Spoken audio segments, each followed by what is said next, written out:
Welcome, everybody, to the lab. A very special Valentine's Day edition. It's good to see everybody. Good to be here.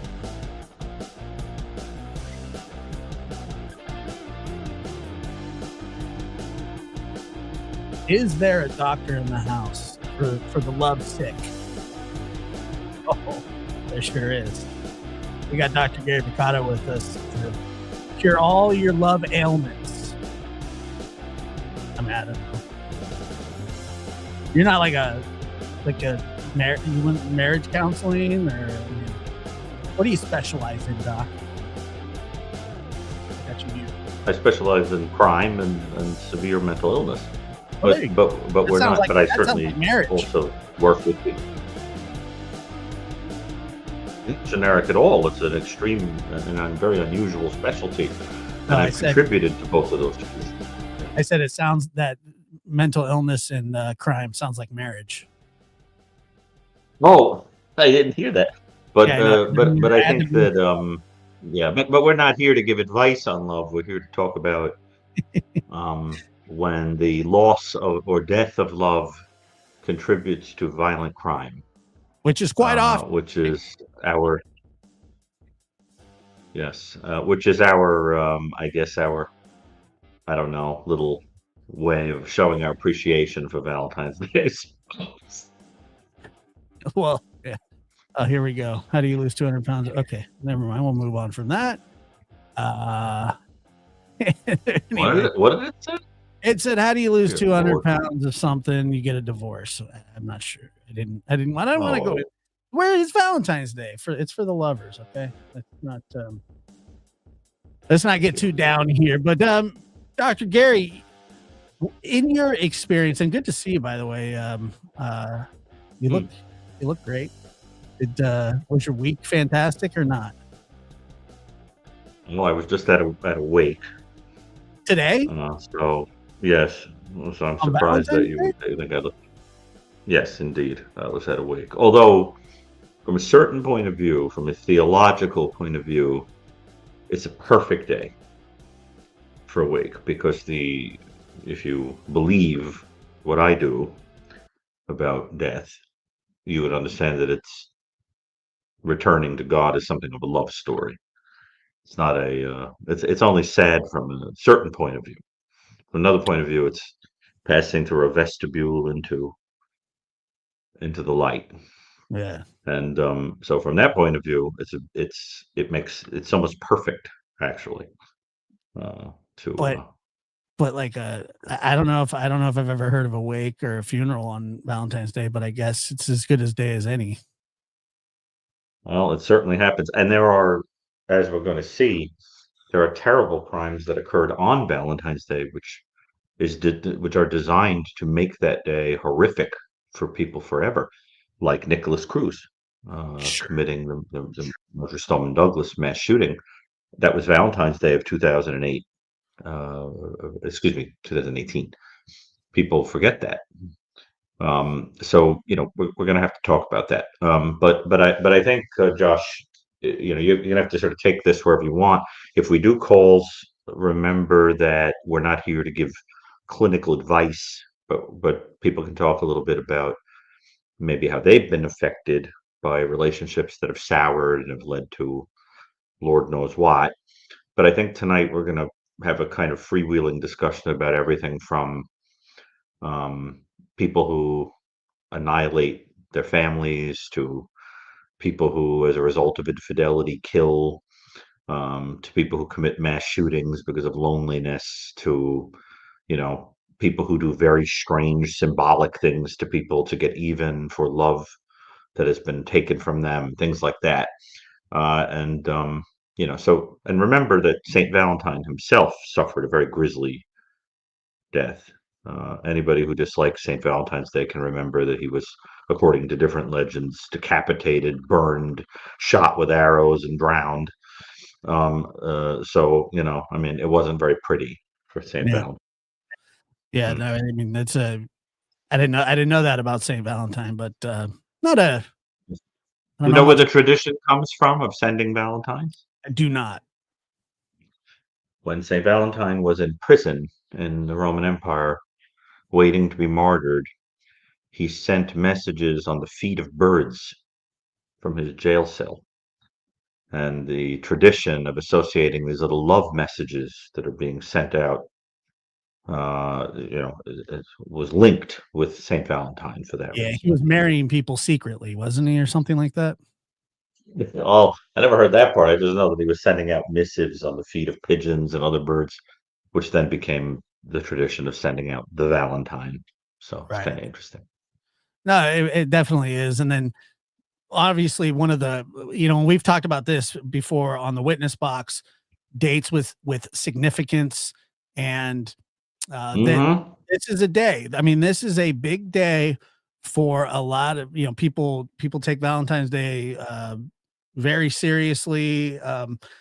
Whether you're in a relationship or you're out of a relationship, or you miss the person that you're with, or you just miss or not having love at all, and we're gonna hear a little bit about that. And I'm gonna show you that article here that you sent me, but there's something that I do want to play for us really quick. Oh, cool. I don't And even know what it is. I'm yeah, excited. we'll and then we'll go from there.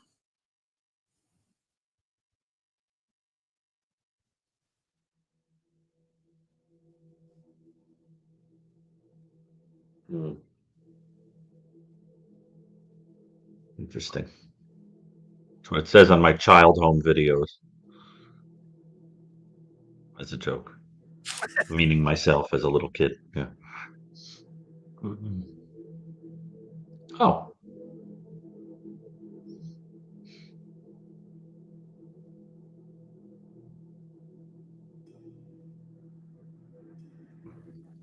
Imagine it's the morning of February 14th, 2018. You get up for school, take a shower, brush your teeth, comb your hair, double check that you've put everything into your backpack you're going to need for school that day. Only 17 kids will no longer need their backpacks. They will never get up to brush their teeth or comb their hair. Imagine doing all the right things, all the things you are supposed to do. Be where you are supposed to be, where all kids go, school. When suddenly you hear noises that are so loud and so foreign to you that you don't know up from down, left from right. Your senses betray you. Panic overtakes, all because you went to school that day. This is the story of Nicholas Cruz, the Parkland school shooter, a hateful mind. I'm Joshua Diaz, and I'm your host. Thank you for being here. Part 1, the preamble. This from a witness, a student at MSD on the day of the shooting. He was not friends with Cruz, but he had been previously invited to Cruz's home, but he declined. On the day of the shooting, he evacuated the school and fled on foot to a nearby Walmart store. He saw Nicholas Cruz there. He spoke to Cruz and he asked him why he was there because he thought Cruz had been expelled from school. Cruz told the student that he was wrong and the school took him back as a student. The witness had no reason to not believe him, especially at that moment. And during the interview, the student stated that if there was a school shooting, some people thought Cruz would be the shooter. The student said he had previously rode the bus with Nicholas Cruz. He described Cruz as awkward, and he said he made bad jokes about Jewish people, Nazis, and Hitler. Cruz would also say things like, "I wish all the Jews were dead." The student also described Cruz as a racist towards African Americans. Cruz had previously shown him knives and bullets that he had brought to the school. The student never informed any school teachers or staff about what he saw. He was polite to Cruz when he did see them, but avoided him if possible. The student described a time that Cruz may have shown him a firearm at school. He then said, quote, I have like a false memory that he one time brought a gun to school, unquote. Cruz would bring deceased animals to school sometimes with their heads removed. Cruz would show other students and was proud of the animals he had killed. He knew that Cruz would draw swastikas at lunch and on school desks. In a second recorded statement, the student stated the following about Cruz bringing a firearm to school. Question from the detective. So he, Cruz, would actually show you the gun? He would show me the gun, but like I didn't want to do anything with them but my personal safety, yeah, I didn't want to like have anything to do with him. So I told him, like I tried to like talk him out of this, like, bro, stop bringing to school this stuff. You can get expelled. You can get in trouble. Some like he kind of listened to me, but from inside, he's just doing whatever he wanted. The student never reported any of his knowledge or concern about Cruz to anyone prior to the shooting. Here's a statement from a witness, a bank employee. This citizen is an employee of the bank where Linda Cruz conducted banking. Linda Cruz is the mother of Nicholas Cruz. And this banker had been there for about 8 years. She stated that Linda Cruz first came into her branch in approximately August of 2016. She estimated that between the first time they met and Linda Cruz's death in November 2017, they spoke on the telephone or saw each other weekly for at least 30 minutes. She was not personal friends with Linda and did not know her outside of her role as a bank employee. Linda was adamant about not using online banking, and she expressed concerns that her sons, Nicholas or Zach, would damage the house if she was gone.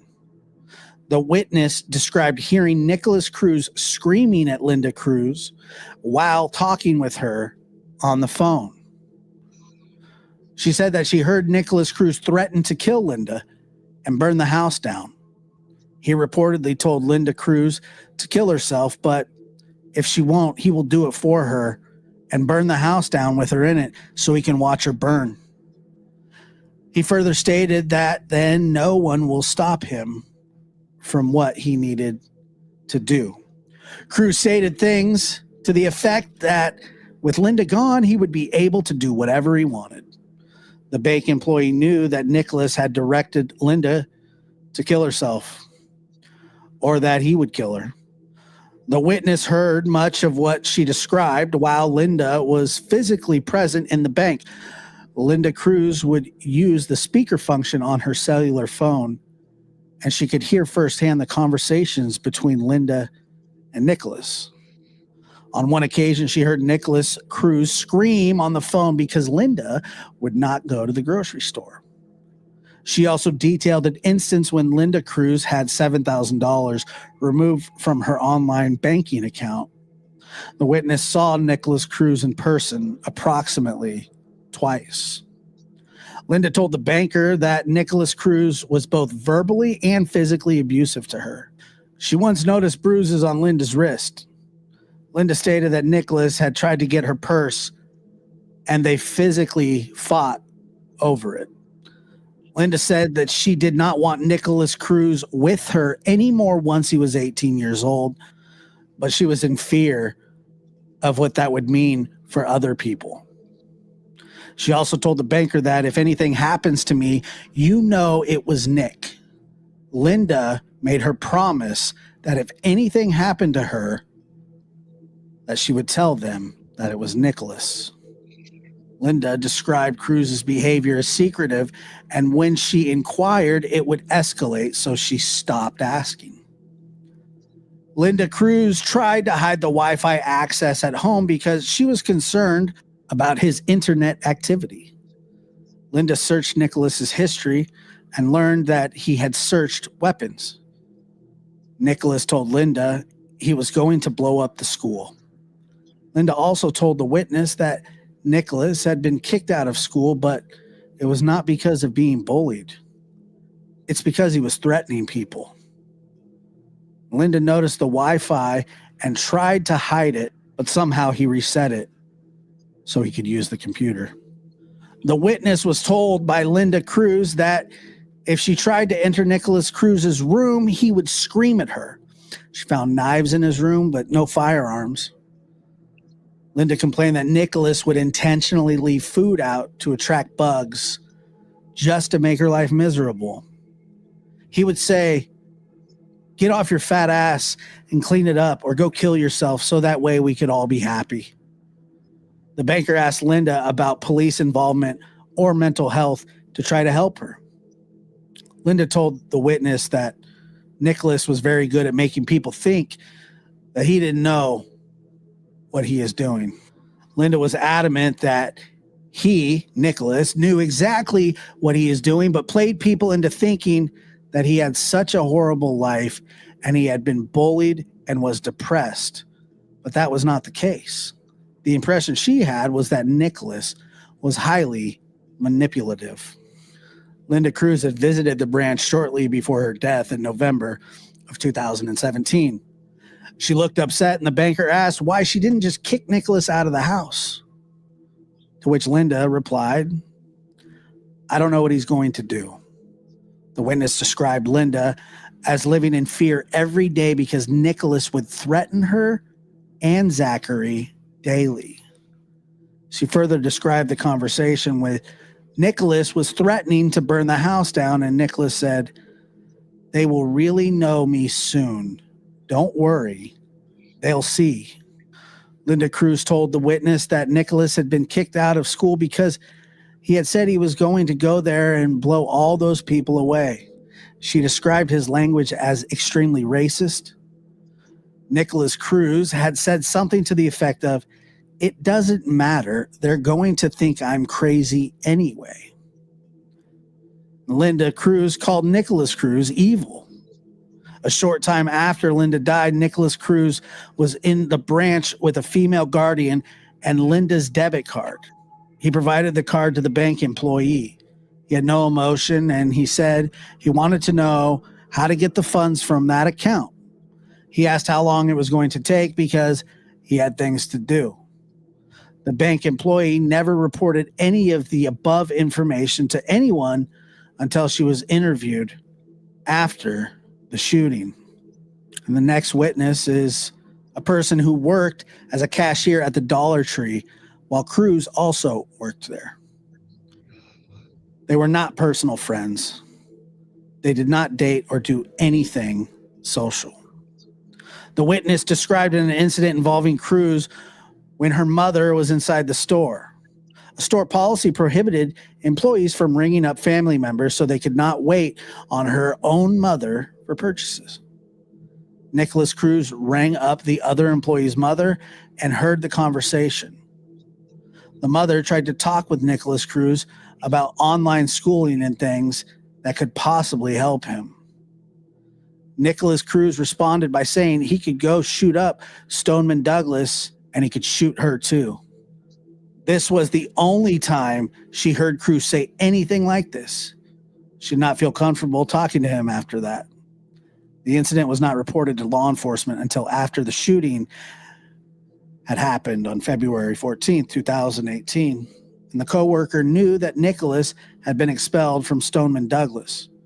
It was reportedly because he had brought a weapon in his backpack and been involved in a large fight. Another student of MSD provided a statement about what occurred during the shooting and in her class. She knew Nicholas Cruz because he had previously dated her friend. Cruz was abusive towards other females. She knew Cruz had killed frogs, lizards, and squirrels. Cruz reportedly hated frogs because his dog somehow died from a frog.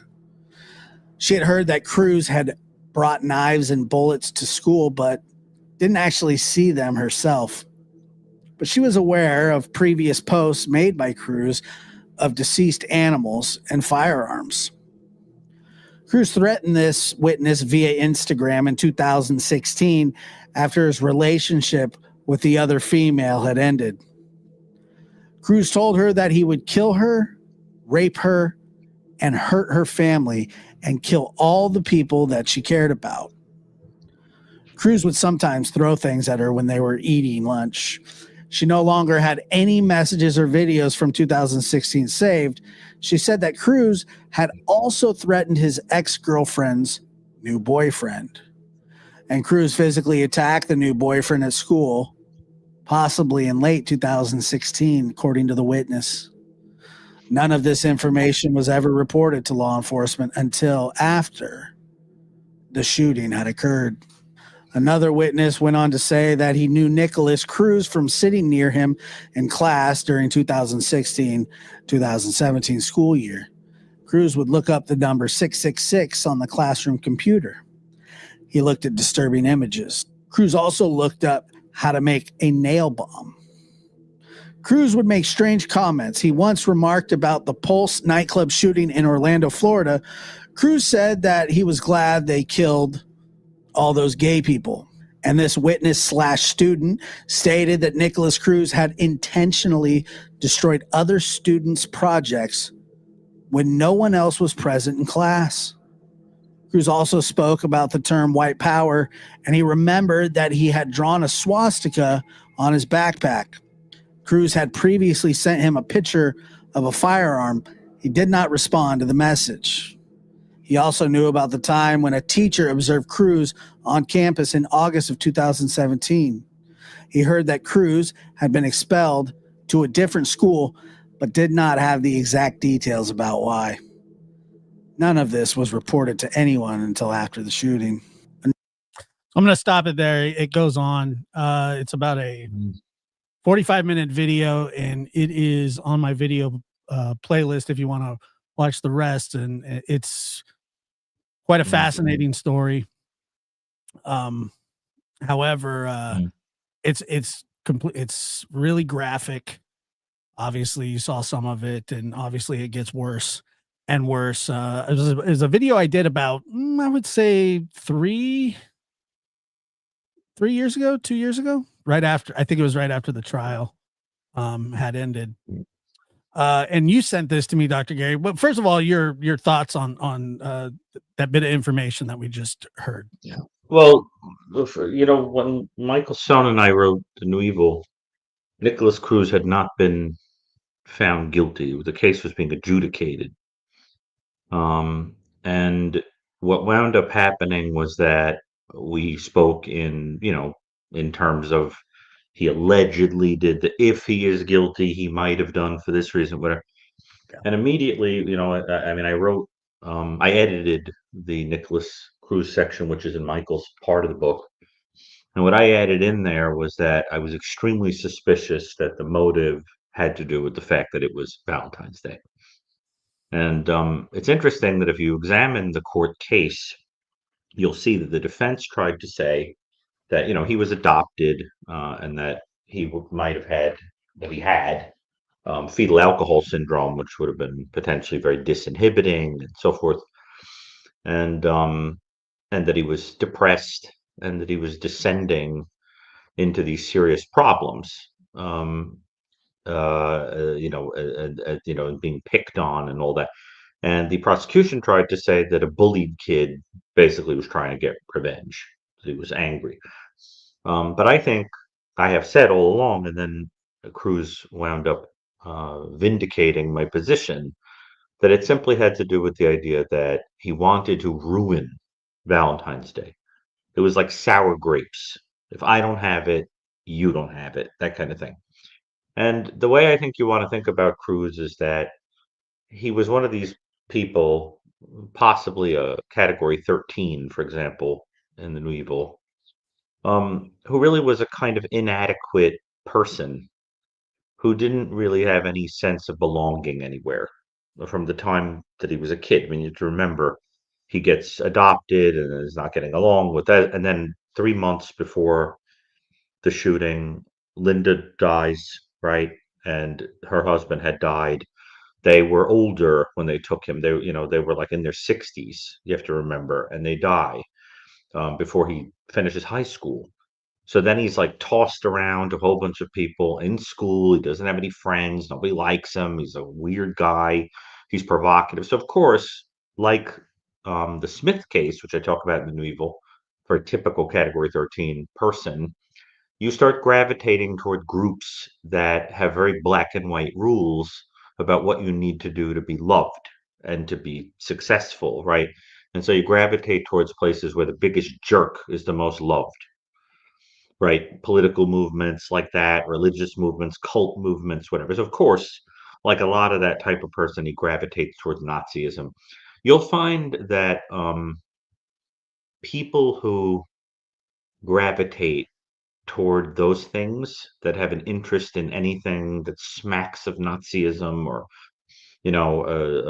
think that there was a kind of genius to Hitler, those kind of people. You have to understand that they don't tend to be very adequate personalities. You're talking about people who tend to have developmental issues where they're basically looking for a kind of parental figure that is going to love them and a group to hate. I'm not the bad one. You are. I shouldn't be hurt. You should, which to me is a kind of a reflection of a very weak mind. As not a very extremely intelligent person would think such a thing, right? Yeah. And so what you want to think about is that this guy doesn't really have any sense of belonging anywhere, and then ultimately externalizes blame for it. It's your fault, right? That nobody loves me, and all that sour grapes. And Category 13 killers are pretty authentically unwell. I mean, they're inadequate, right? They don't have to be psychotic, but they can just be people that have a smoldering kind of long-standing rage that is related to being pretty messed up and nobody wanting you and not belonging anywhere, right? But it's not a justification. It just means you don't have any adequate coping skills at all for anything, and you're mad and you pop. And people like that, you're going to hear stories about them being very weird and wanting very desperate. A lot of them very desperately try to cling to people too. You get stories like, he asked me on a date 45 times, and I said no, and then he was, hitting me, that kind of thing. Like, because there's also the desperate attempts to connect to people that you see too. These kind of people. So that's kind of what I think you've got going on with him. And that's one of those cases where him not getting the death penalty is extremely controversial. I'm not a death penalty person, but there are some people who think it is outrageous that he didn't get the death penalty for that case. I don't know if you want to discuss your feelings about it. Well, under the But under the law, if and I know that there are people that, but if the death penalty was ever made for anybody, it would be somebody just like Nicholas Cruz, the crime that he committed. And as somebody said earlier, yeah, it was one juror that, I mean, most people were, they were very much for him receiving the death penalty. A lot of people felt like it was a travesty that he didn't. I'm one of those people, and but you know, the law actually has recently been changed. If obviously you can't go back, it's the ex post facto or whatever law, but the law has been changed where it doesn't have to be a unanimous decision anymore if somebody receives right. the death penalty in Florida. So if if the law, so I think that case actually changed the law in Florida because it was one Huh. person. And they had that right. I mean, that was their duty, to say that, but it was 11-1 and the one overtook the 11. Yeah. That just That's seems very, very controversial. very Very much. controversial. And of course, today you're seeing in the news a girl, a student who attempted a mass shooting, right, in Yep. Indiana. Yep. And very interesting because people are pointing out that it's the anniversary of the Nicholas Cruz shooting. It could also have been the symbolism of Valentine's Day. But it is interesting to think about that. And there are other cases, the Pretorius case, for example. There are other cases where Valentine's Day is just conspicuous. And of course, the symbolism of the day a person picks for a crime like this is always important, like the Columbine kids picking Hitler's birthday is certainly not a coincidence, right? I don't know how many people realize that April 20th was Hitler's birthday, the day of the Columbine shooting. So you want to think about that. And I think in this case, it was sour grapes about nobody loves me. And, the difference between somebody who says nobody loves me and somebody who would do this is the kind of person that says, if nobody loves me, then you shouldn't have it either.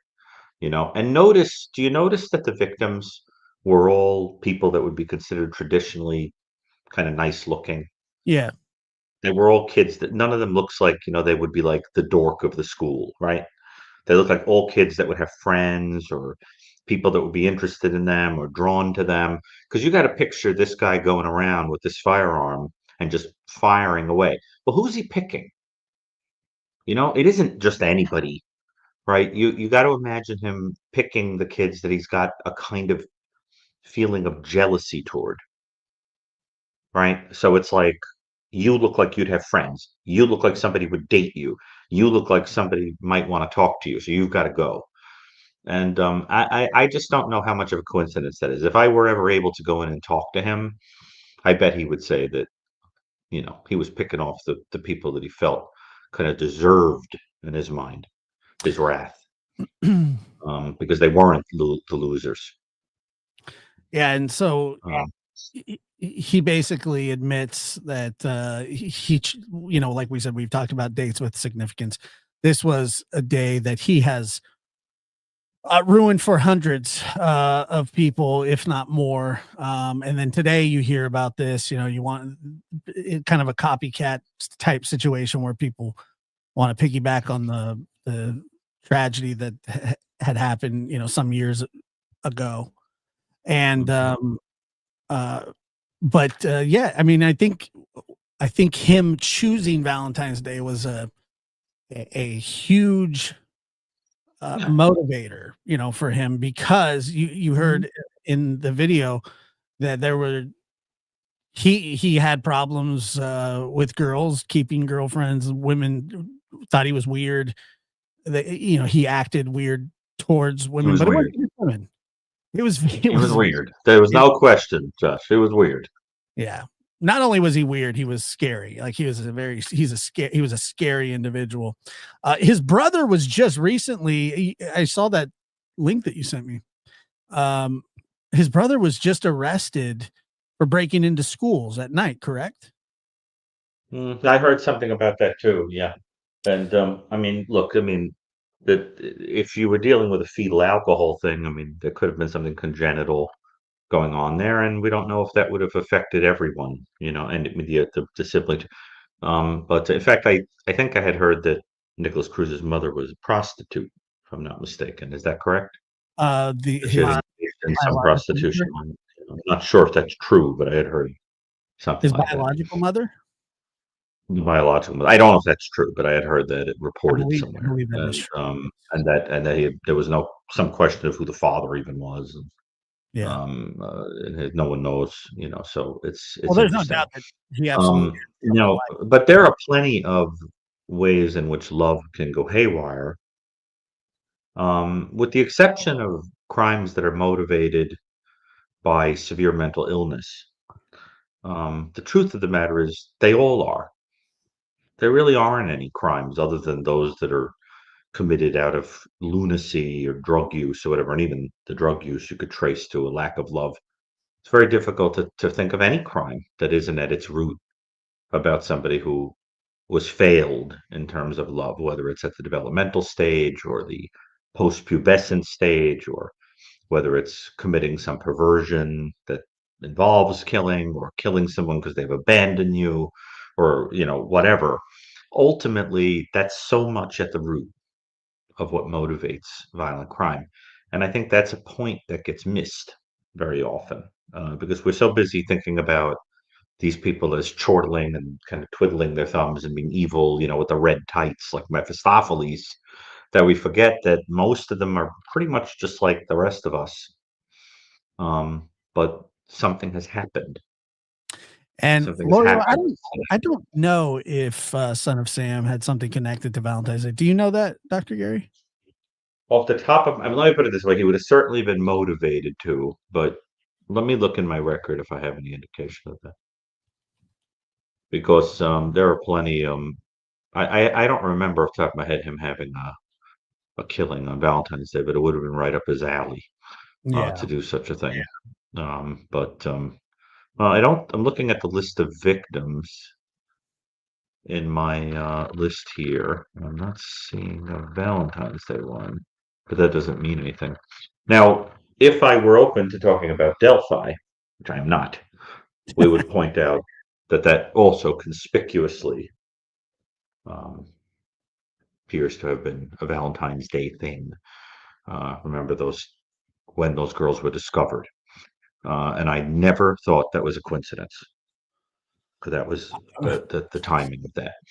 And there are other offenses we can talk about. For example, Josh, we could have quite a conversation about people who find out that someone has been unfaithful and then annihilate the entire family or go out and commit some horrendous violent act as an act of revenge. Now, I'll give you a case that I find very interesting, which is the case of Charles Dean Bryant.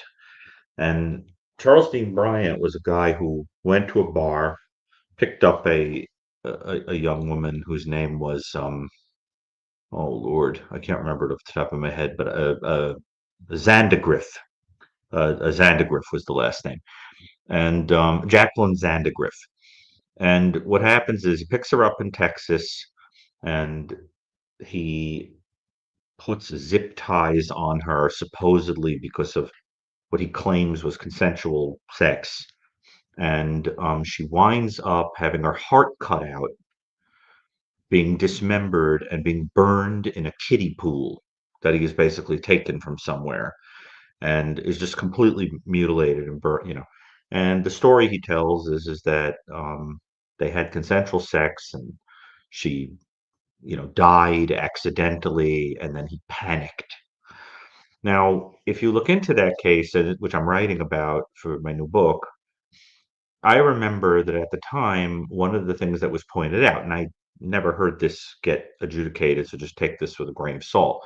One of the things that I had seen somebody suggest in the press was that she looked an awful lot like the woman who had recently rejected him. And there was this idea that he was so angry at the ex who got a restraining order against him that he literally went out to a bar, found a kind of look-alike, and took her heart out, mutilated her, burned her. And the removal of hearts doesn't get much more symbolic. I have a collection in my case file of about, I think, 12 cases or so of that, of people doing that. And it always has a symbolism unless it's done as part of a kind of lunacy. The idea, I mean, it's sort of like castration. It's one of those crimes where when you do it, it's usually pretty symbolic, Right. right? Like And Lorraine. so yeah, so like you cheated on me or you abused me, and now I'm going to remove your power, through castrating you. Well, the removal of the heart, I mean, it doesn't get much more symbolic than that, right? Yeah. I And agree. so I just thought there was something to that possibility that she was a kind of surrogate victim because he was upset about being spurned and having a restraining order placed on him by somebody else. Now that takes that case to an even darker place than it already had gone, right? But if you think about it that way, you start to understand that this wasn't some guy who was deranged, and did this. This is somebody who went to a bar, talked a woman into leaving with him, right? Convinced her that he was a normal dude, brings her somewhere, isolates her, engages in sex, and then pulls out zip ties, And then how does she get from the zip ties to being having her heart taken out and being mutilated and burned in a kiddie pool? And where does the kiddie pool come from? Right. So, I mean, you just want to kind of understand what can happen to some people. So, this is an example. The first example we gave of Cruz is an example of somebody who was furious that they feel cheated out of love. And why should you have it if I don't have it? The second example, I think, is a case, at least potentially, of a person who kind of punishes someone else for someone not, a very specific person, not giving them what they want. So they go out and they find a kind of surrogate. Now, in my work, I have called the original source in that kind of thing the prototype, right? Serial killers do that, in my opinion. They have a prototype and they go out and they punish other people who look like that person or remind them of or have something in common with that kind of person. That's very common in these spurned people. So it's a deeply, deeply disturbing case, but I bet nobody's heard of it before. It's a good example of the kind of case I'm writing about, where I'm trying to concentrate on cases people haven't really heard about. But I think you'll agree it's fascinating. I mean, no question about it. And so that's kind of with this new book, you're going for cases that aren't necessarily prevalent, but just as disturbing and need Well, coverage for us. you have to remember that in the definition Michael Stone and I use of evil, we say that for an act to have that quality of extra, right, which the word evil has its roots in the Germanic word that means beyond, right? The extra stuff that isn't necessary for the practically to commit the crime. You and I have talked about this several times, right? Yes. So we say that the four characteristics that a crime is going to have that would be called evil is that it is premeditated, it inflicts wild degrees of suffering, like totally excessive, unnecessarily degrees of suffering, not only on the victim, but sometimes even to society or the people that have to see the body, go identify their children, that kind of thing, right? Like imagine the people that had to go in Marjorie Stone Douglas after that shooting, or think about the people who had to go into Sandy Hook, Huh. where children recognizable, right? Shot with that kind of gun. You could just imagine. So that's the second characteristic. The third characteristic is that it's totally bewildering to the average person. Like you wouldn't understand why somebody would do it. A human being wouldn't. They would just say, "Well, I guess maybe they did it because they were unhappy. I guess they were deranged." Instead of being able to understand, like, no, this is a person for whom sexuality and aggression is so mixed up that they set up a torture chamber and meticulously tortured, 40 women to death. That people just can't grasp it, which gets in the way in court, by the way. And the fourth thing is that it's universal. Nobody would think it was okay. It's not like a thing that is spiritually, a sin in one place and someone else thinks it's okay, right? Like there are some branches of Hinduism where it's a very serious sin to touch a holy book with your foot. Well, like if you touch the Bible with your foot, it wouldn't be a sin, right? Right. These are things that are like universally no one would think was okay. And so I think this case, that case, and all the ones I'm writing about are cases that have those characteristics, and as a consequence, I want to understand them. I want to show that with a little bit of effort and talking to experts or talking to survivors or talking to people who were directly involved, we can make sense out of those cases. So, like in the way that I just analyzed that case and said, I think it had something to do with being spurned by a prior partner and taking it out on this poor person, is a way of kind of giving it a more human motive, right? So that then it's understandable. Now, why would I want to do that? Because I think that the only way to prevent these things from happening is to understand them. If somebody who knew Nicholas Cruz had gotten the thought process, they might have said to him, "You're somebody for whom loss is a big deal, for whom isolation is a big deal, even if the person you're in a relationship with you hate, and your mother died, and there's nobody left for you. Spend some time with me. You're a weird dude, but you've got some good in you." That kind of thing. But nobody did. Nobody did. Yeah. And so I think it's extremely important. And I want you to know that a lot of offenders write to me and tell me why they do what they do. And a lot of times when they explain it, it's a lie, clearly. And a lot of times you start to understand that in their mind, it made sense to them. Now, that's not a justification, but we need to understand that logic. And so my attitude is, and this is true of psychosis too, because I've made a lot of just as many contributions to the world of psychosis that I did to the world of violent crime. Those are my specialties. And I can tell you that most people who are psychotic, for example, are not illogical. They just have a premise that their thinking is based on that other people don't know. So you have to know what that premise is. If a person is standing in the middle of the street waving their arms like this, and you said, "Why are you doing that?" And they said, "Because I'm being attacked by invisible mosquitoes." Well, then this makes sense. You want to understand the why of everything. And so I want to know those premises that prompt people to do things so that we can prevent in the future. Now, this is an interesting thing you just pulled up. Yeah. Um, And that's it. this is from texasclarkfirm.com. And so if you look here, Valentine's Day arrest says every February 14th, couples around the world celebrate love and romance. But what happens? Valentine's Day takes a wrong turn. From domestic violence to DUIs, there are certain crimes that occur more frequently on February 14th than on other days of the year. In this blog post, we'll discuss Yeah, that makes sense. It really does. And then if you look, it's domestic violence. Perhaps the most common reason for arrest on Valentine's Day is domestic violence. Studies have shown that domestic violence incidents rise significantly around holidays, especially those centered around gift giving, such as Valentine's Day and Christmas. And then, this is due in part to increased stress levels from gift buying, pressure to make the day perfect, unrealistic expectations of one another. It can also be attributed to alcohol consumption. Many people drink more heavily than usual on the holidays like Valentine's Day, leading to an increase in violent behavior, DUIs as well. Stalking. Now, that's an interesting one as well.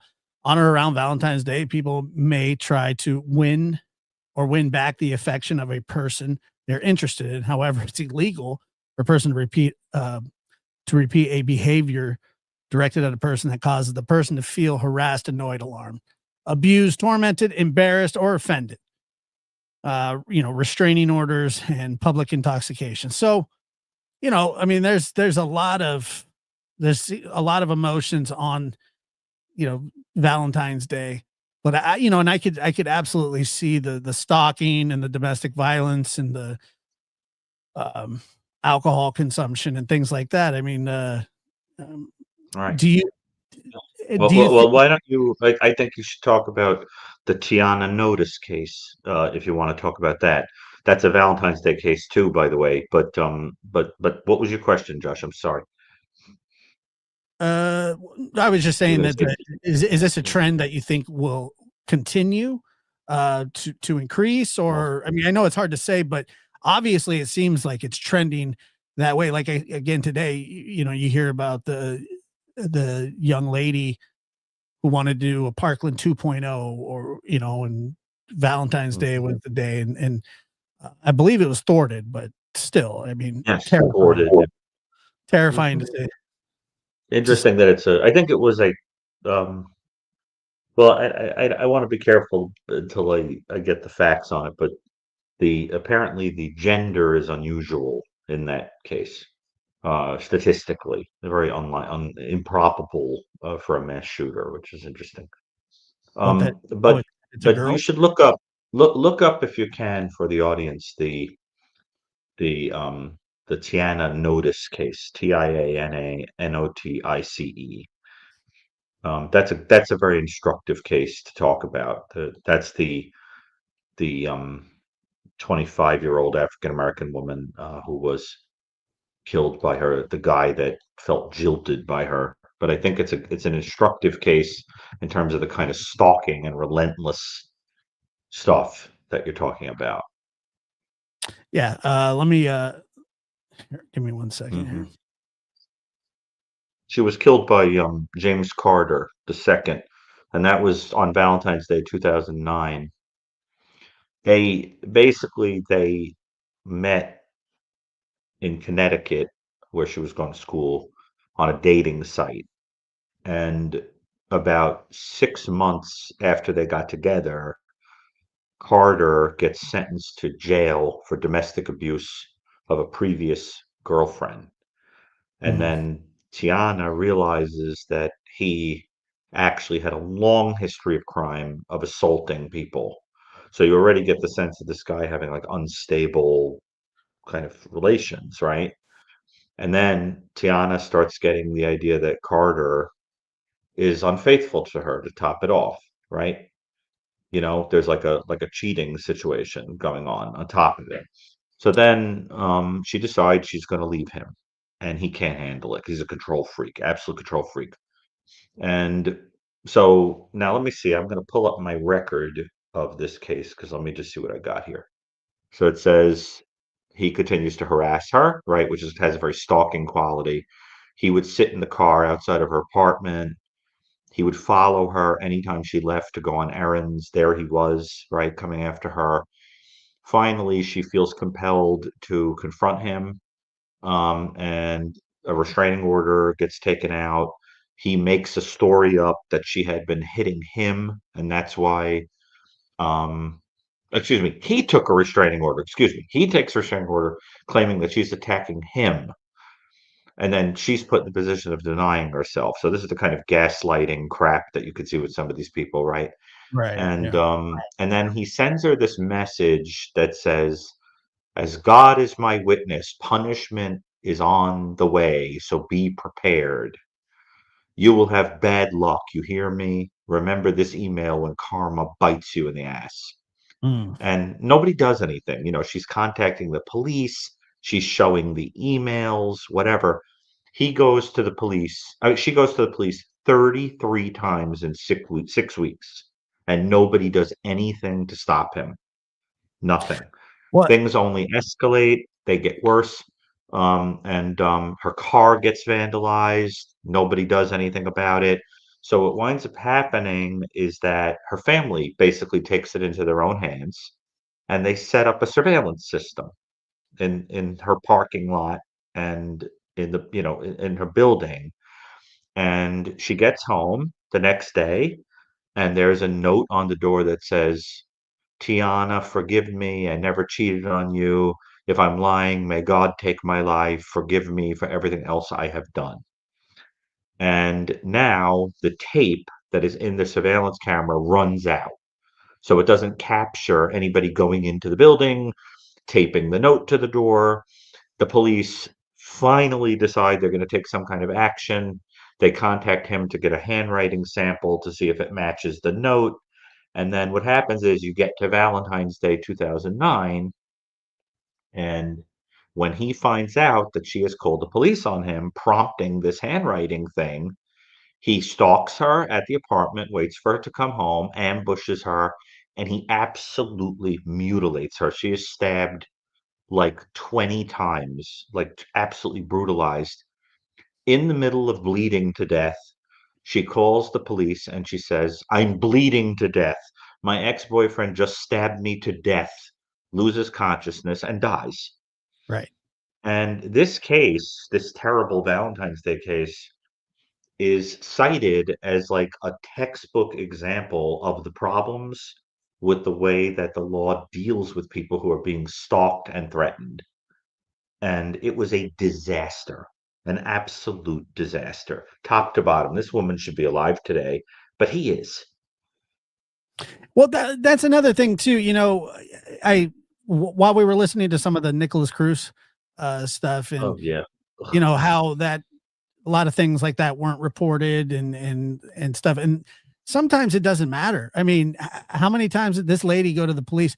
I don't want to make this about me, but my mother went to the police many times about my father, many times before, and nothing was done.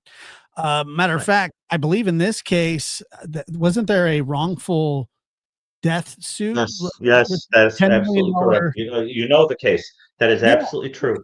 yeah, $10 million. And don't you think that was understandable? Of course. I mean, she was failed.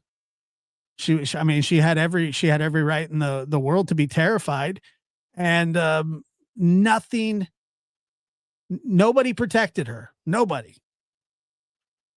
It was Josh, sad. I worked somewhere once where I and another employee were being stalked by someone who was disgruntled at the place. The only reason that I was part of it was that I was connected to the person who was the central figure in the stalking. And the person would leave terrifying messages on the voicemail. But when the police came to look at it, they said, the person has to say flat out, I'm going to kill you.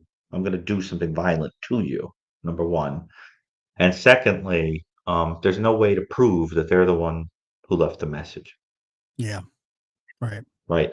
And so it's like you get into this ridiculous stuff, right? And then there's the part that nobody wants to get into, which is that when you file a restraining order against the person, you sometimes piss them off. Yeah, that's a Think, fact. as I said last time, of the Laura Black case, right? The Laura Black case where it was the restraining order that made him go to her office and shoot up the employees. It's a Now, piece that of doesn't mean you shouldn't get a restraining order, but when you're dealing with this kind of character, their attitude is, "Oh, you're trying to stop me? You want to be apart from me?" That's the well, opposite of what I want. that's what I'm saying. It's a piece of paper. So if somebody shows up to your house, you have a restraining order against them. You can call the police, but sometimes it's too late. You know. So Well, that's it. And look at this poor girl, 20 times. I mean, how did somebody with a history like that even have access to the weapon that he used? I mean, it wasn't like he used a kitchen knife or something. You know what I'm saying? I mean, I want to look at the exact blade, but Josh, we need more protections on even acquisition of weaponry with people who have histories like this. I mean, yeah, when you're thinking about Nicholas Cruz, how did he not wind up red flagged?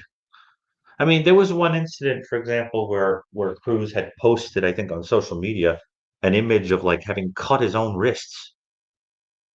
Remember that incident? yeah, yes, I yeah. mean, how did he not get flagged as somebody that really needed to have his eyes, have eyes on him?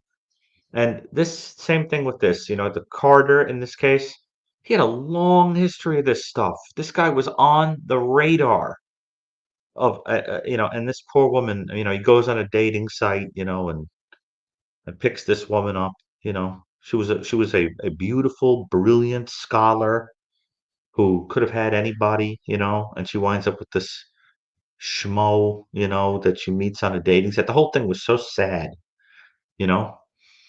And Oh, I so mean, I think it's a good example of, the whole. I mean, look at her. She looks like a perfectly healthy, normal, happy person. She yeah, gets her life snatched from this guy who thinks of her as an object while doing all the right things to try while to doing protect. all the right things. And then Um, you think about the idea that he did it over and over again to different women. So doesn't that smack of these women essentially being interchangeable? Same crime, different woman. So then who's the prototype? Who's the original woman that you feel you can't own or control or predict? And so that you have to have that feeling of being out of control. So, these are, Josh, these are extremely important questions. And the reason they're so important is that when it comes to jilting, love gone haywire being the motive, that's pretty common stuff. The states need to get their acts together in terms of some of these laws. But with all the changes going on right now, you think somebody would rethink that, to make it a little bit harder for somebody to become obsessed with you and eliminate your life. and s- sometimes like you said, the family got involved or father got involved, and they created the Tiana Notice Foundation, and That's right. to try and help strengthen laws and stuff like that. But it's just for some reason, a lot of the times this stuff just you know, falls through the cracks a lot. I mean, it happens way too often, I would think. Um, Hmm. and as much of as much as Valentine's Day is a good day for a lot of people, a very triggering day for a lot of people that feel that they've been slighted or just discarded, that their partner doesn't love them anymore, and for some reason people somehow cannot, like Lion and Lamb says here, seems codependent to love someone to the point of killing. It absolutely is. I mean, I think that's an understatement, but love hurts sometimes, but not worth killing. I mean, I agree with you. And I appreciate your comment. I just don't know, that just people don't really understand that. And most people do, but like you said, the increase of violent crimes on Valentine's Day is not just something that it's just happenstance. That's not what it is. What say you? Well, I mean, I think that the gist of the show tonight is really that crimes motivated by the death of love can happen at any time, but it is interesting, I mean, to hone in on the ones that happen to fall on Valentine's Day, where that day does seem to be a trigger, either because, it's the day that you're feeling the most bitter about being alone, or the most angry at somebody that you feel jilted you. And you can also be a person who was a sex offender, for example, who gets activated on that day for whatever reason. Your fantasies go haywire or whatever. That could be all kinds of reasons. But even just like generally speaking, stalking cases are quite fascinating. There's a whole chapter about them in the New Evil. And the case that I would encourage people to read about in the New Evil, if you're interested in stalking, is the Diane Schaefer case. That was the woman who stalked Dr. Murray Brennan. And the amazing thing about that was that she was so fixated on him that anytime he would get on an airplane to travel somewhere for a conference or whatever, he would turn around and she would be in the seat next to him. She would convince the airline that she was his wife and that he had forgotten to order her a ticket. And that kind of thing. She was able to show up at all of his talks and be like right there in the front row. And it was this incredible obsession. They made a movie about it called Obsessed, where she was played by Jenna Elfman. Do you remember Jenna Elfman, that TV actress? Yeah. And it's interesting because if you analyze stalkers, what they tend to have in common is first of all, there are some that are psychotic, but they're kind of unusual. And the psychotic ones, there's a whole different motivation for them. They can have an erotomanic fixation on you where they think you're in love with them when you're not, or something like that.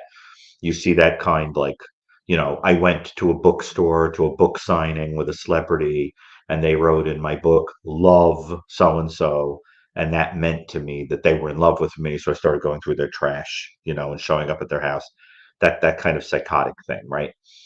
But most stalkers have a mixture of personality traits, which are kind of depressive and narcissistic, with some obsessionality mixed in there. So you have Yeah. to picture a person who thinks that they have a kind of ownership over you, that they have control over you, but they're also depressed. They think that if they don't have you, they're going to deflate and be empty. And so they must own you. It's like you have to at all times be in their life, or they're going to deflate, become sad, nihilistic, feel there's no reason to be alive, whatever. And so you can see what happens to a person like that if you get a restraining order or you do something that can kind of make them feel that they've been extra jilted and will never see you again. They Mm. can become very dangerous. Well, And so that's I'll tell you not this. always true. Sometimes. Yeah. My father was he was stalking my mother, obviously with us, Mhm. and I mean honestly it's a common thing in these kinds of domestic situations. But I'll tell you that uh, Right. what happened was I'm hearing you. I'm just blipping out and I want to fix the Wi-Fi, but I'm hearing every word. no problem. What basically what happened was, after he starts threatening her and threatening my mother and things like that, and kind of word gets around. Uh, we all, well, I was just a little kid, so I was packed down there. I was packed down to the police department, and it was reported. And obviously what they said was that there was nothing that could be done about it because, you know, you know, how can you prove it? Even his own brother came to the police department because he heard it as well, or he heard him say it. And what they basically told, this is 1988, and what they told us was to keep the porch light on. Like that was some sort of defense, you know. So not only did we keep the porch light on, we slept in the middle of the living room all together, me, my sister, my cousin, my aunt, and my mother. And both of them had slept with big kitchen knives, you know, and we put things up against the door, you know, to, you know, try and protect. I didn't do that because I was too little to do anything like that. And ultimately, it didn't matter. It made no difference in the end, and it's heartbreaking to know that people were trying to stop it from happening, and it just Yeah. it didn't do anything. I mean, you know, you have two ladies, that my mother and my aunt, who are basically, you know, sounding the alarm. And at my every time my dad comes up for parole, they constantly bring up the stalking stuff. Okay, it's always been part of the parole hearing, and every single time that you'll think this is just nuts, but every single time it's brought up, he says, "I wasn't stalking, I was spying. I was spying on my wife." And every single time, whoever the parole board guy is, you know, the headmaster, he says something along the lines of, I'm not here to play word games with you. I mean, if that, Yeah. you know, if that makes you feel better, then fine." But he goes, which is a part of, a big part of the reason that, you know, he's never budged an inch from his cell, because he didn't see it that way. To this day, he doesn't see it that way. 30 something years later, he doesn't Are see it you that way. saying, Josh, that just to understand, are you saying that in the story of your father and mother, which I mean, I'm talking about it now because you are, but if Sure. you're not comfortable, you don't have to. But it sounds like what you're saying is that um, this was about a kind of unrequited love. Yes, no question about it. So he had an obsession with your mother. Yeah, yeah, and it So was. was there a time that they were happy? Not that I can remember. I mean, I'm sure that yeah, I think so, because, well, he was in the army for a couple of years, and that's, I mean, I guess that they were happy then, but Mm. you know, I've read some of the letters between them and stuff, and it seemed like that, but it was pretty rocky. I mean, my dad was, you know, he was not a he really took a wrong path along the way. I don't know where, but the fact is that, yeah, it was, if I can't have you, nobody can have you type situation. I'll, Your mother must have been either she must have been a combination of a lovely, lovely, stabilizing, sweet, kind person who he also probably idealized in terms of beauty. well, He the thing probably is, thought she was, one of these, like the height of everything that he wanted. I I have mean, the was she?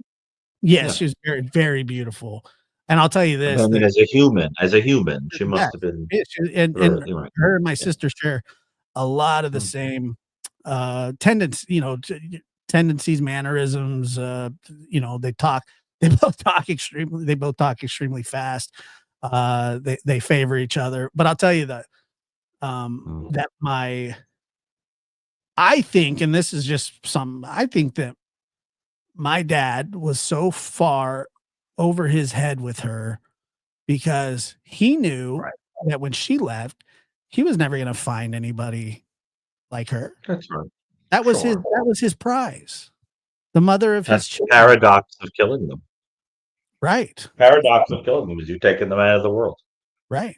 Right. And I've always just thought like she realized what a I would say a loser, but I don't know what a better word for it is than that. But she just realized I don't want to be with him. I'm leaving. We were on our way to Seattle. We were moving to Seattle in a couple of days. We had our plane tickets. I'm sure he found out somehow. Really? Oh, we were packed. We were ready to go. And it was supposed to be kept a secret. I don't know what happened, obviously, because things get lost in translation through the years. I don't exactly know what happened.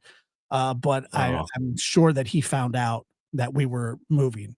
And before that could happen, 2 days before is when he showed up at the house, my aunt's house where everybody was. And then that's what happened. So it's it's a really weird, like you hear about Tiana, and Tiana was trying to protect herself. My mother was doing the same thing. I mean, she was trying to do everything she could as well. Just it didn't work out. May I make a recommendation to you, Josh? Given the parallels in the story, what happened to your mother and what happened to Tiana, Yeah. you should consider reaching out to the foundation and having somebody from the family on the show. Yeah, I know. Yeah, I was just looking at this, and they have people that I mean, what an interesting interview we could have, and I'm sure that they would appreciate the exposure of the foundation. Sure. It looks like it does important work, but I think that you could really, really, in a unique way, commiserate with the family about these holes in the system and how you both have loved ones that aren't here because of them. And the whole system seems designed to favor these abusive, nasty, controlling men. Yeah. All the rights seem to be on their side.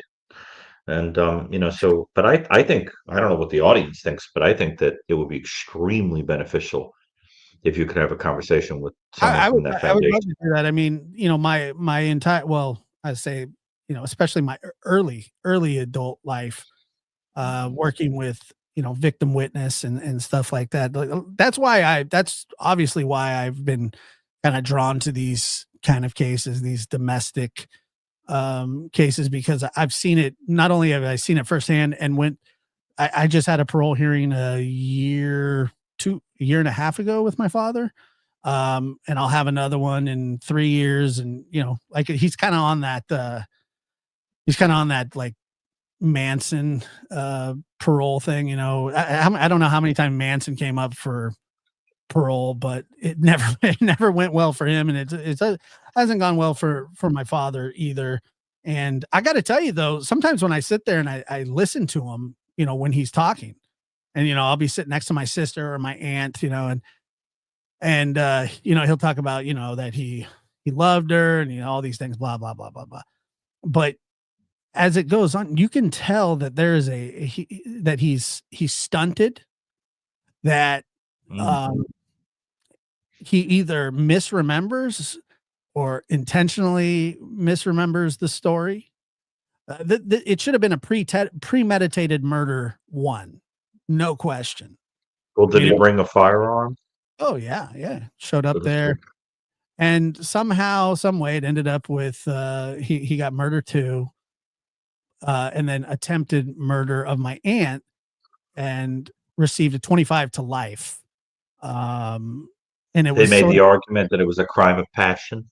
they made the argument that it was a crime of passion, and who knows, man? Who Crime knows? passionnel. That's recognized in France. It's the thing is there are crimes of passion, but once the crime of passion is methodically plotted, it's not really passion anymore.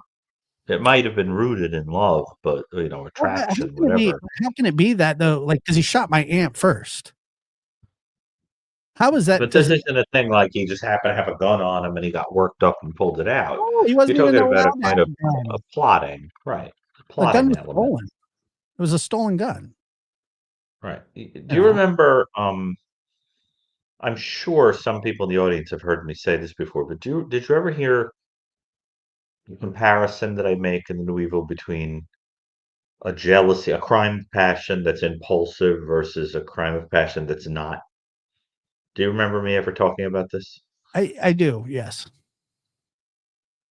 Well, for the audience that doesn't know what I'm talking about, I'll give the quick version of this, which is that, two cases that I talk about. I mean, there are, I think, 430 some odd cases in the New Evil that are covered. So you're probably not going to remember any of this, but there was one case we talk about of a guy called Samuel Collins who was in Maine. And the idea there was that he was very in love with his wife. She was the center of his world. And she worked at a grocery store as a clerk. And he decided to show up one day at work, surprise her with flowers, I think. And he caught her making out with another guy that worked there. And he did not announce his presence. He just saw her and he went home and waited for her. And when she came in the door, he stabbed her to death and he cut his own wrists and he called his mother and he said that he saw no other way to deal with it. And he regretted it very immediately. It was totally impulsive. And, so that's a true crime of passion, right? I mean, then you compare that to, let's say, the case of Cordelia Botkin, which I did not include in the New Evil, so I won't tell the normal story I tell, which is the parachute murder case, because a lot of people know it already. The Cordelia Botkin case was a woman who, in California, who entered into an affair with a married man who was on a business trip. And during the business trip, he wrote her a kind of a love letter and the whole thing. When he stepped out one day, he left her a love note. And then he left. He had to go home to his family. And she was furious that he was going to go home and be with family and not with her. So she took the note that he had left and she learned with a lot of practice to really mimic his handwriting. And she wrote a little note that said something like, "These are some chocolates for the children and the family." And she attached them to some chocolates, some bonbons that she laced with cyanide. And she sent them to the guy's family, and they arrived before he did. And two people died. A lot of people in the family became violently ill. And the idea there is that it was a jealousy murder, but look at the difference. There was no impulsivity. She sat in the cool light of reason, weeks, plotted and schemed, and not weeks, days, excuse me, and let that package go through the mail, sitting there going, he's going to go home and find family members dead. You know what I'm saying? So I mean, you see the difference, Yeah. and that's where you get more of the evil definition because of the premeditation, the unnecessary cruelty, the shocking, almost inhuman quality to it, and the fact that nobody wouldn't think that that was evil. So I think, Josh, in your story that you're telling, it feels more like the second story because there's like a kind of a plotting, scheming thing. It isn't like you got a gun in your back pocket and you just kind of go like, "What? You're leaving me? What?" And pull a gun Yeah. out. Yeah. You're Right. It thinking didn't about, happen in the home during an yeah, argument. it's not passionate. It's just scheming. Right. Right. So it's based on a passionate obsession, but it's not passion in the moment that makes you do something. But I mean, this is what you're dealing with. and I always Yeah. wondered this, and is the continuance of I just loved her so much I couldn't control myself, blah blah blah blah. First of all, I do not equate any of that to love. I equate it to lunacy. No. I equate it to somebody that's a very insecure, small human being that Hatred. can't handle rejection. Okay. Now, while all this was going on, and he was saying, they were asking, motive and things like that. He would say, I just loved her so much, I just loved her so. That was a common theme, and that's a common thing with a lot of people.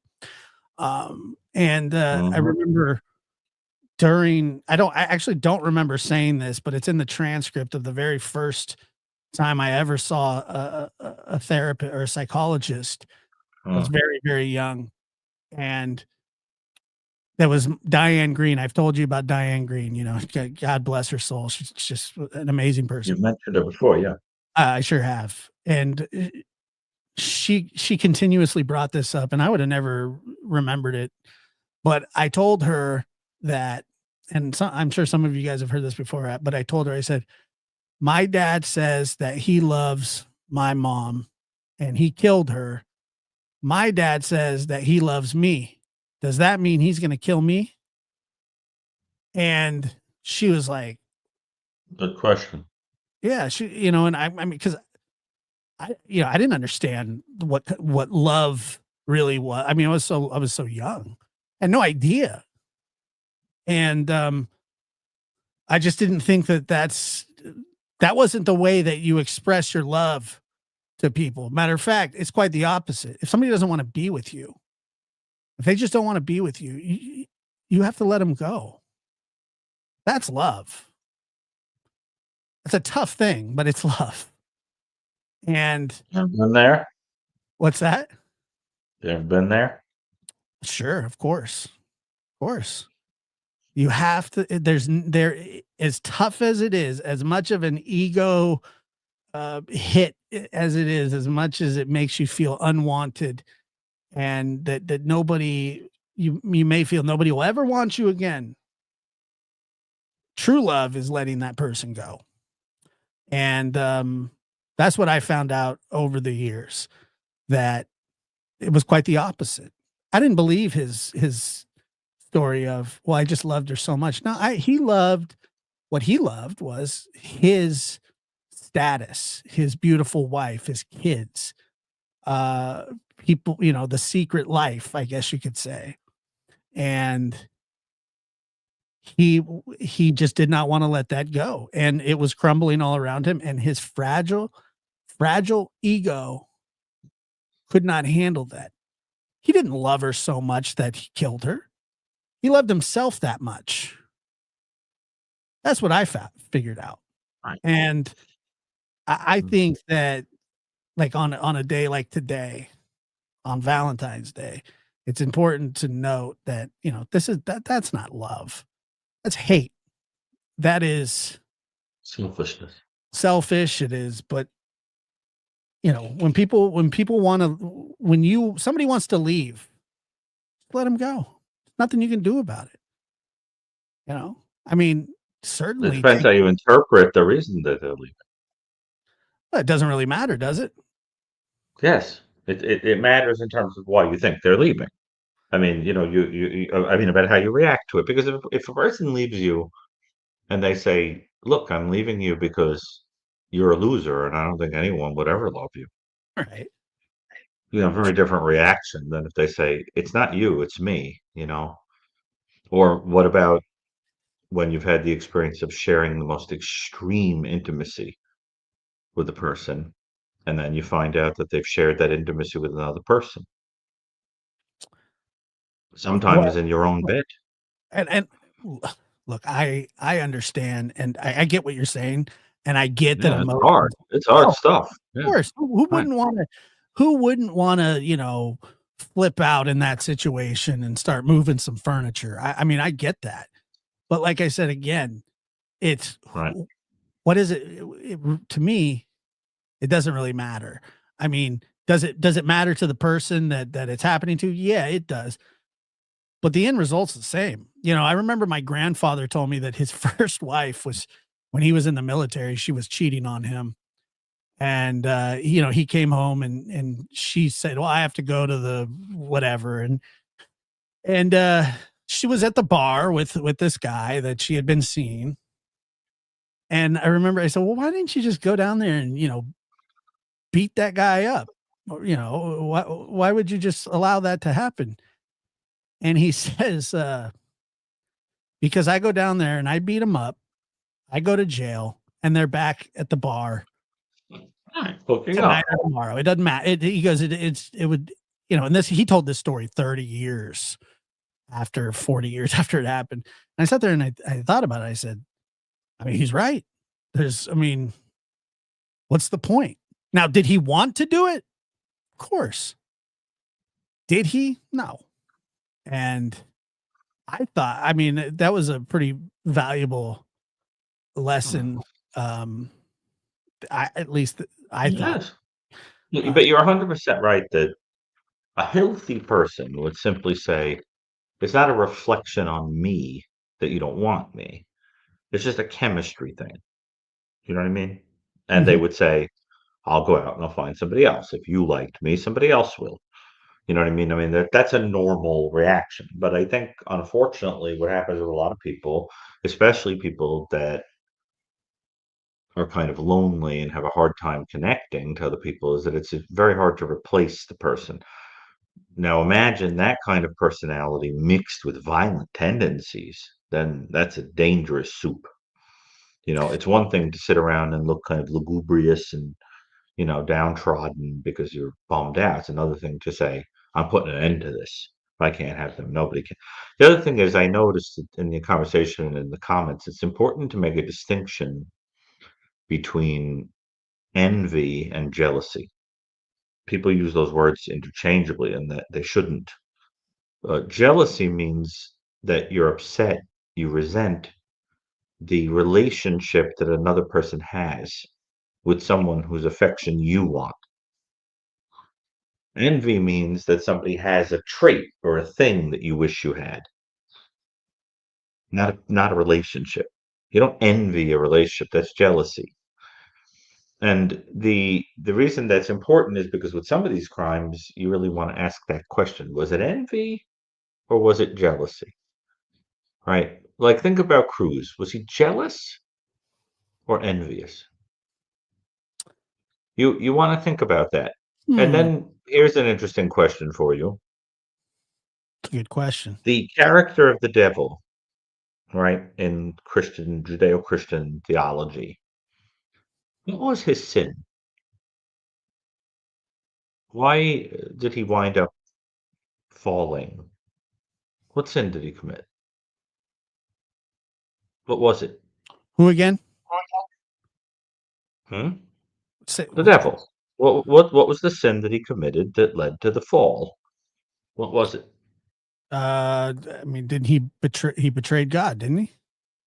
Well, he said he wouldn't serve, right? But the thing is this. I think the answer most people would give is pride. But I think that it was a kind of jealousy because the point is that prior to the creation of humans, the angels would have been the idea is they would have had a very special relationship with God. And once people came, they were knocked out. And human beings are capable of relationship with God that an angel could never have. I mean, if you believe in angels. For example, a human can receive the Eucharist. An angel cannot do that. A human being can have the most intimate bodily experience of connection with God. An angel can't do that. Hmm. And a human being can experience the joy of forgiveness and redemption. An angel can't, doesn't even know the difference between right and wrong. Can't even commit a sin. Of course, Lucifer does, right? That's the whole point. And he falls. And so it's a very interesting question. And why is it interesting? Because then you think about if you in that theology, why does the devil have nothing better to do than to ruin relationships with God? Because he says, if I can't have it, you can't have it. So the point is to ruin the relationship. And that's why, so for example, you think about in the Bible this concept of demonic possession, right? Like the Genazarene who has the demons in him, and Jesus says, "What is your name?" And he says, "My name is Legion, for we are many." Right? You see that schizophrenic fragmentation that is so characteristic of evil. That splitting, and you know, what's the point of that? The point of it is to make the human being so animal and so ugly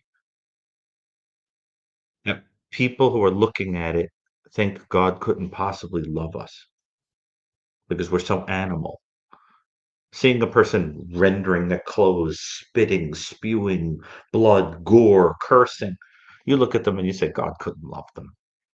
God couldn't love me either because I'm just a wretched human. But the whole point is that the specialness of the relationship has to do with the fact that we are human and we were created in his image and likeness. So the notion is that this figure of the devil, whether you believe literally there is one or you think it's just a myth, the figure, that character, is motivated by a terrible jealousy. And you see that same thing going on with some of these people. That same quality of, you know what? I can't have you. I'm going to dedicate myself to your destruction. I want you in hell too. Yeah. And that's the kind of figure you're saying your dad is. I mean, to me, that there's no question about that. It's, you know, which, by the way, is a form of rejection as a child as well. You know, uh, I didn't. It wasn't like we were thrown away as literal trash, but it sure felt that way growing up. Right. And one thing that I always, when I hear people say, when they go, "Hey, mom, hey, dad," like I never talk about that. I never, I don't go, "Hey, dad, how you doing? Hey, mom, how you doing?" I hear that kind of stuff, and I notice it like almost every single time when somebody says, "My mom," this. The only time I get to talk about my mom is really in past tense, and to tell her story, because I think that her story, our story, is very important, because if people are going through this, specifically women, because they're the majority of the time, that's how it is. It's just statistics, and I'm not saying that it couldn't happen to a man, and it surely could. But I think it's a very important story to tell. And once again, she was doing everything that she could to protect Of herself, course. protect us. It's. I always appreciate you talking about it for a lot of reasons because I think it helps a lot of people. I just want to quickly address two things that are in the chat. Um, One is in response to the question about whether we can talk about Megan, um, baby Megan, that whole story. We did in the last Yeah, we did. live. They talk about baby Evelyn. I mean, we did in the last live, and I just want to respond to Caroline's message. Caroline, I am authentically considered a authority on the subject of schizophrenia. I was for a very long time the assistant director of the early psychosis clinic at Columbia Medical Center and did a lot of work that might be considered important in terms of understanding how schizophrenia develops with my team there.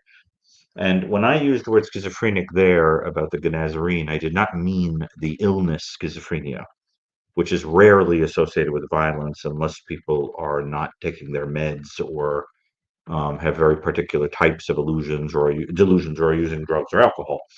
I'm talking about the construct of the split self, the fragmentation in the self. That has nothing to do with the disorder of schizophrenia. I agree that schizophrenia gets a bum rap um, in terms of violence risk. So I appreciate your pointing out that I might have given that incorrect impression. As a matter of fact, people with schizophrenia are far more likely to be victims of violent crime than they are to commit it.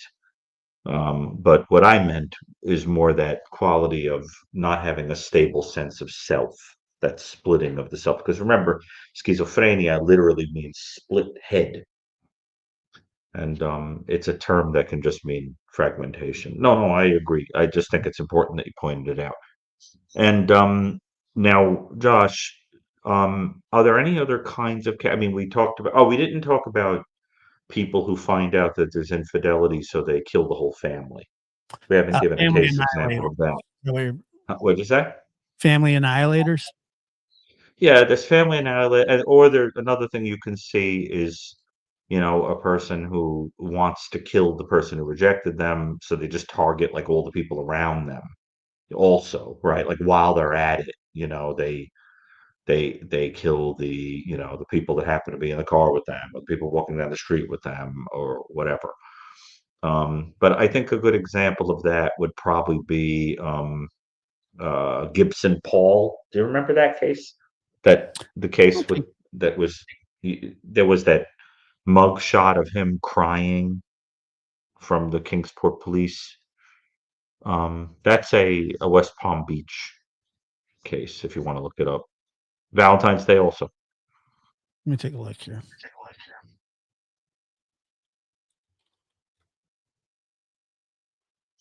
Basically, Gibson wanted Tamika Peterson, and Tamika did not want him. Certainly didn't want to be his Valentine. And so she tells him that she doesn't want any involvement with him, and they had been sharing an apartment together.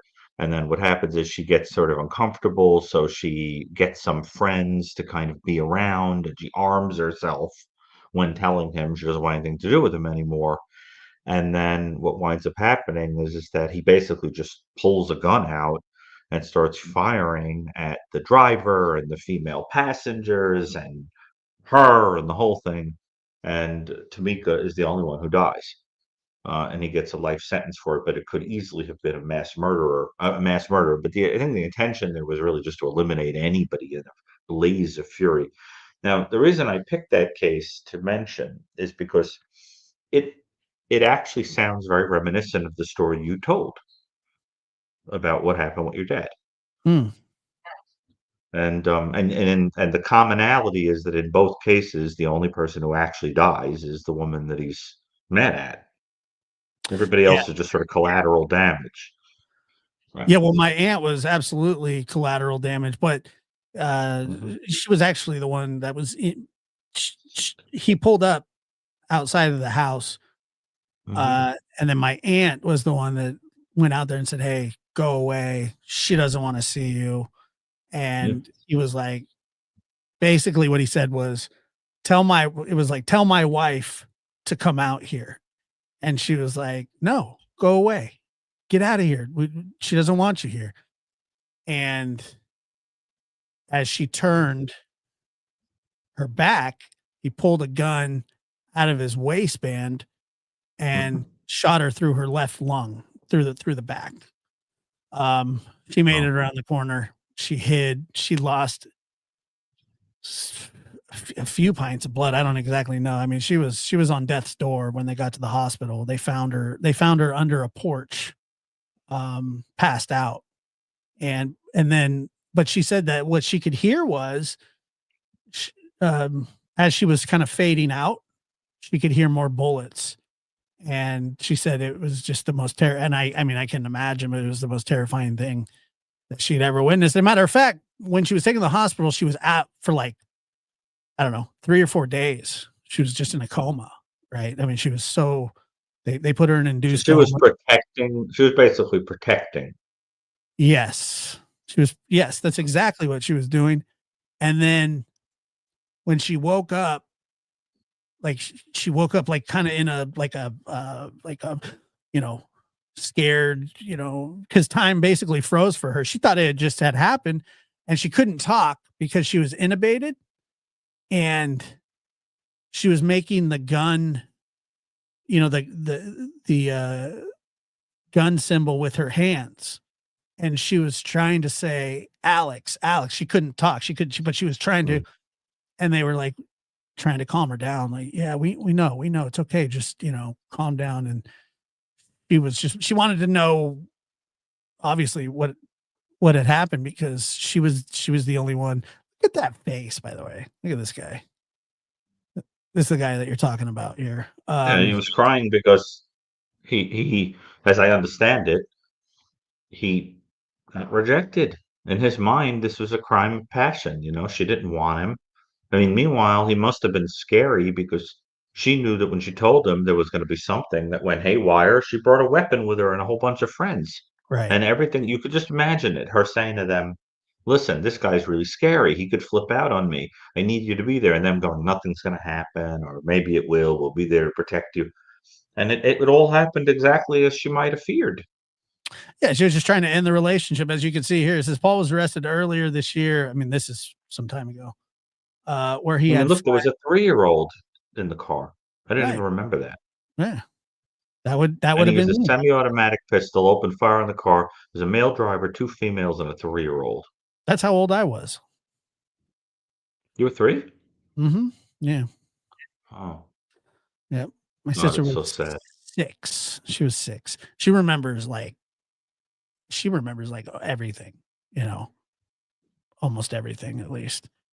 I don't remember everything, but I certainly remember a lot of the fallout and the craziness about it. But you can see here where it says, according to prosecutors, Paul had been living with Tamika Peterson in Riviera Beach until the day of the shooting, when she tried to end the relationship and leave their apartment with friends.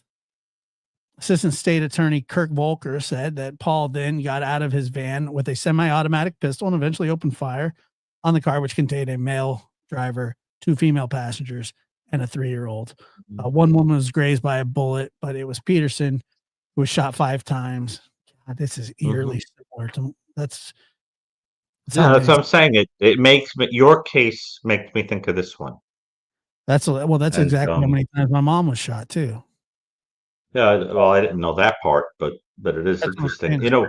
And Josh, in How old was she? another Valentine's case that is instructive for people to read about is the Ignacia Manriquez case, where the guy that she had 3 kids with, she decided to leave and he killed her. And the police interviewed the little boy that had witnessed it, because he killed her in front of the son, um, out in like the parking lot in a shopping center. And when they interviewed him, this is a very famous line in the world of true crime. They said to the little boy, "What happened?" And he said, "There's ketchup everywhere," because he didn't understand that his mother's blood was all over the place. He said, "There's ketchup everywhere." Dang. Very sad. Yeah, He was very little. Yeah, it's absolutely awful. I don't. Yeah, and a very famous line. Yeah. Mm-hmm. Just think about that. Yeah, that case is interesting. Reminds you of your story. Yeah. I'm glad I brought it up because I want you to read about it. Yeah. I'm gonna look at it. It's just that they're all wired the same. I'm telling you that, like, well, Chris Watts, right? He wanted to start a new life. You want to talk about family annihilator? Chris Watts, I mean, is one of the most least favorite subjects. Yeah. You don't like that? You don't like talking about that subject? Who I'll does? talk about it, but I don't like to.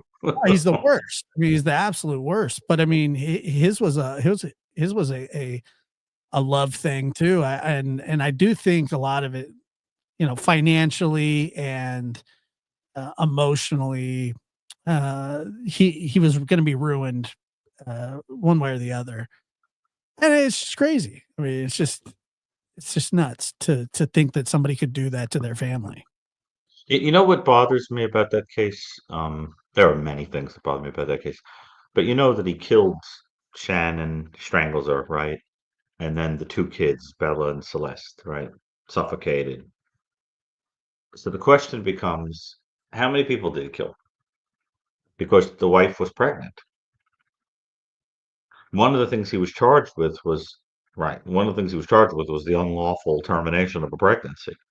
Of course. And it gets into an interesting question when for example, I study mass murder. If you kill 5 people in a mass murder and one of them is pregnant, technically it should be 5 people. Well, I don't know what's That definition technical about gets it a because little I mean, tricky. I mean, these Well, people it's controversial. It's controversial, as you can shouldn't be imagine. because if you But as plan on far as I'm having concerned, Chris Watts killed 3 children. if you plan on having the child, Hmm. okay, Hmm. that I mean, it's a death. It's a I mean that it's a death. You know, I was thinking the other day there was I can't remember what the case was, but it was this lady was like 7 months pregnant, and her husband took a shotgun to her while she was in bed, and he was charged, you know, with two counts of murder because it was the unlawful, you know. The same thing happened with And what was it? I'm not equating that to some Scott Peterson. conversation about abortion. We're not talking I about know, that. I know. I'm But talking about a situation where his wife's pregnant, he doesn't want that kid. And so killing her and killing the child at this, is what happening was at the it, same Scott Peterson? time. It was intended to eliminate that pregnancy and eliminate her and eliminate the children. Right? Correct. Yes. But it's like Scott Peterson, you know, same thing. I believe he was charged All of with the that, story. wasn't he? Yeah, all the good ones. I actually have to look at if he got charged with all because it has to do with the state, that he was. Did he? I'd actually want to look before I answered that, but Watts. I mean, I think yeah. I mean, what do you think his motive was? Well, whenever I give motive, it falls so short. I mean, for a dumbass like him, I mean, he probably didn't want to be married to her anymore. And for him to leave would be, you know, and he had a girlfriend, so I think that I don't think he wanted to be financially ruined, and that yeah, it was he wanted his family gone. He wanted to start over. He wanted to start over. Didn't think it out very well. He's an idiot. So you think it was an elimination murder, I in do. your opinion? Sure. Yeah. Yeah.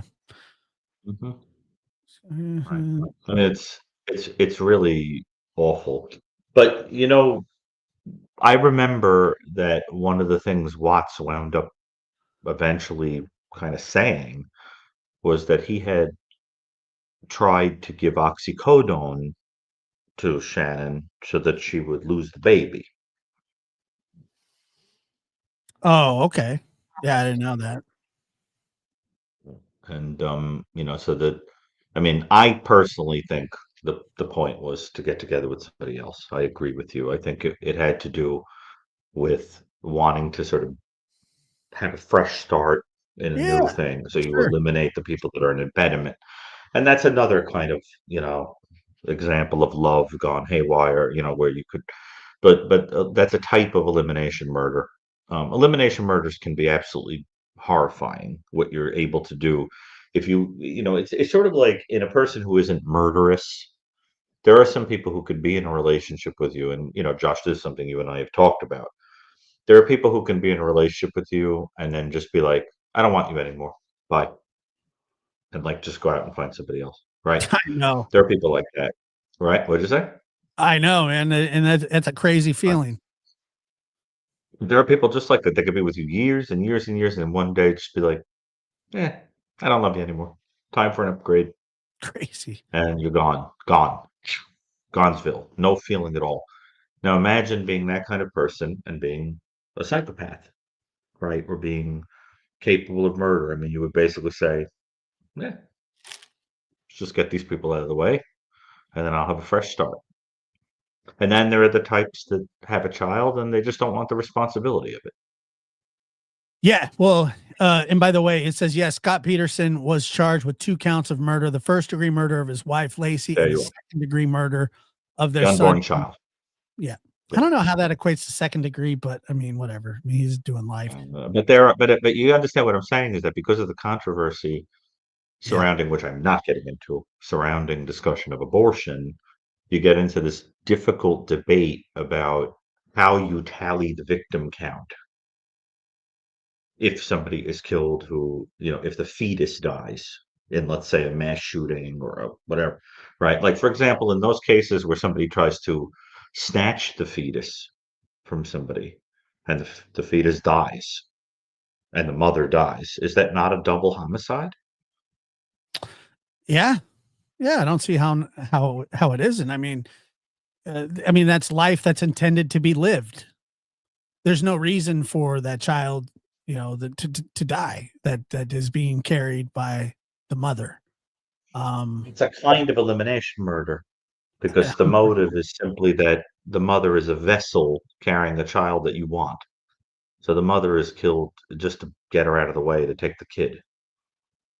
See, it falls under that heading of what I call it's very obvious it's in Michael's half of the book, and all you have to do is look in the index, look up Murray Brennan, and it'll take you right to the chapter on stalking. Yeah. I think that these conversations are important. I think that they're, and by the way, and I appreciate, I see people saying, I'm so sorry, Josh, and I appreciate that it's heartfelt, and I do. I don't want you to feel sorry for me. I made it, and it's just it's kind of my journey, and I like I said, I do appreciate it. I'm obviously 100% not looking for sympathy whatsoever. I'm just telling you the story the way that it happened. And I know that there's a lot of people out there that can relate to these kinds of situations. Maybe it didn't turn out exactly the way that it did for my family, but Right. Once again, my story, it's not really that unique. Unfortunately, I mean, it happens every single day. Every single day. Well, these men should not. You got to understand, in the mass murder database, when I did that with Rocky Gurgis at Columbia, that was the largest study ever done of mass murder, right? Largest study ever done of mass shootings, which are embedded within that. And we found that previous legal history, including restraining order, are predictive of committing a mass shooting. These people should not have firearms. Your father should not have had a firearm. Never. That's the Never. problem. And Thank did your you. father also use drugs and alcohol? Because that's the other Yeah. predictor, right? Drugs, alcohol, and a history of prior legal encounter That was the other is thing that we didn't is a find that terrible. stuff. Yeah. We didn't find out about the criminal past that he had until after. I mean, he had been charged with assault, sexual assault. Oh, really? Yeah, So yeah, true control freak. yeah, he was all kinds of messed up, and yeah, he had I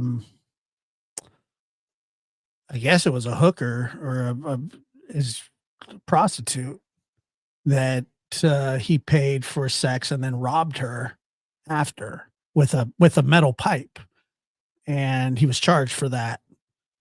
But back in Oh God, that was like, I think that was even before I was born. I never heard that story. Yeah, I Oh, know. this is a very, very violent man. Yeah. Oh, big time, man. I mean that uh, and one of the main, it wasn't the main reason, but was that he tried to sexually assault my mom's best friend while she was asleep at the house, and like that was, she was already on her way out the door, but I guess she just, she was insane.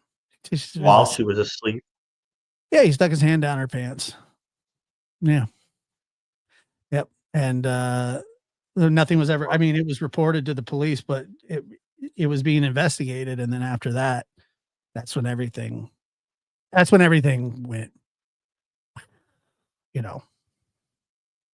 Tells off. you something about the insecurity and the control needs, right? I mean, to do that when somebody is asleep, you know, the idea Yeah. that they don't see you and it's that's amazing.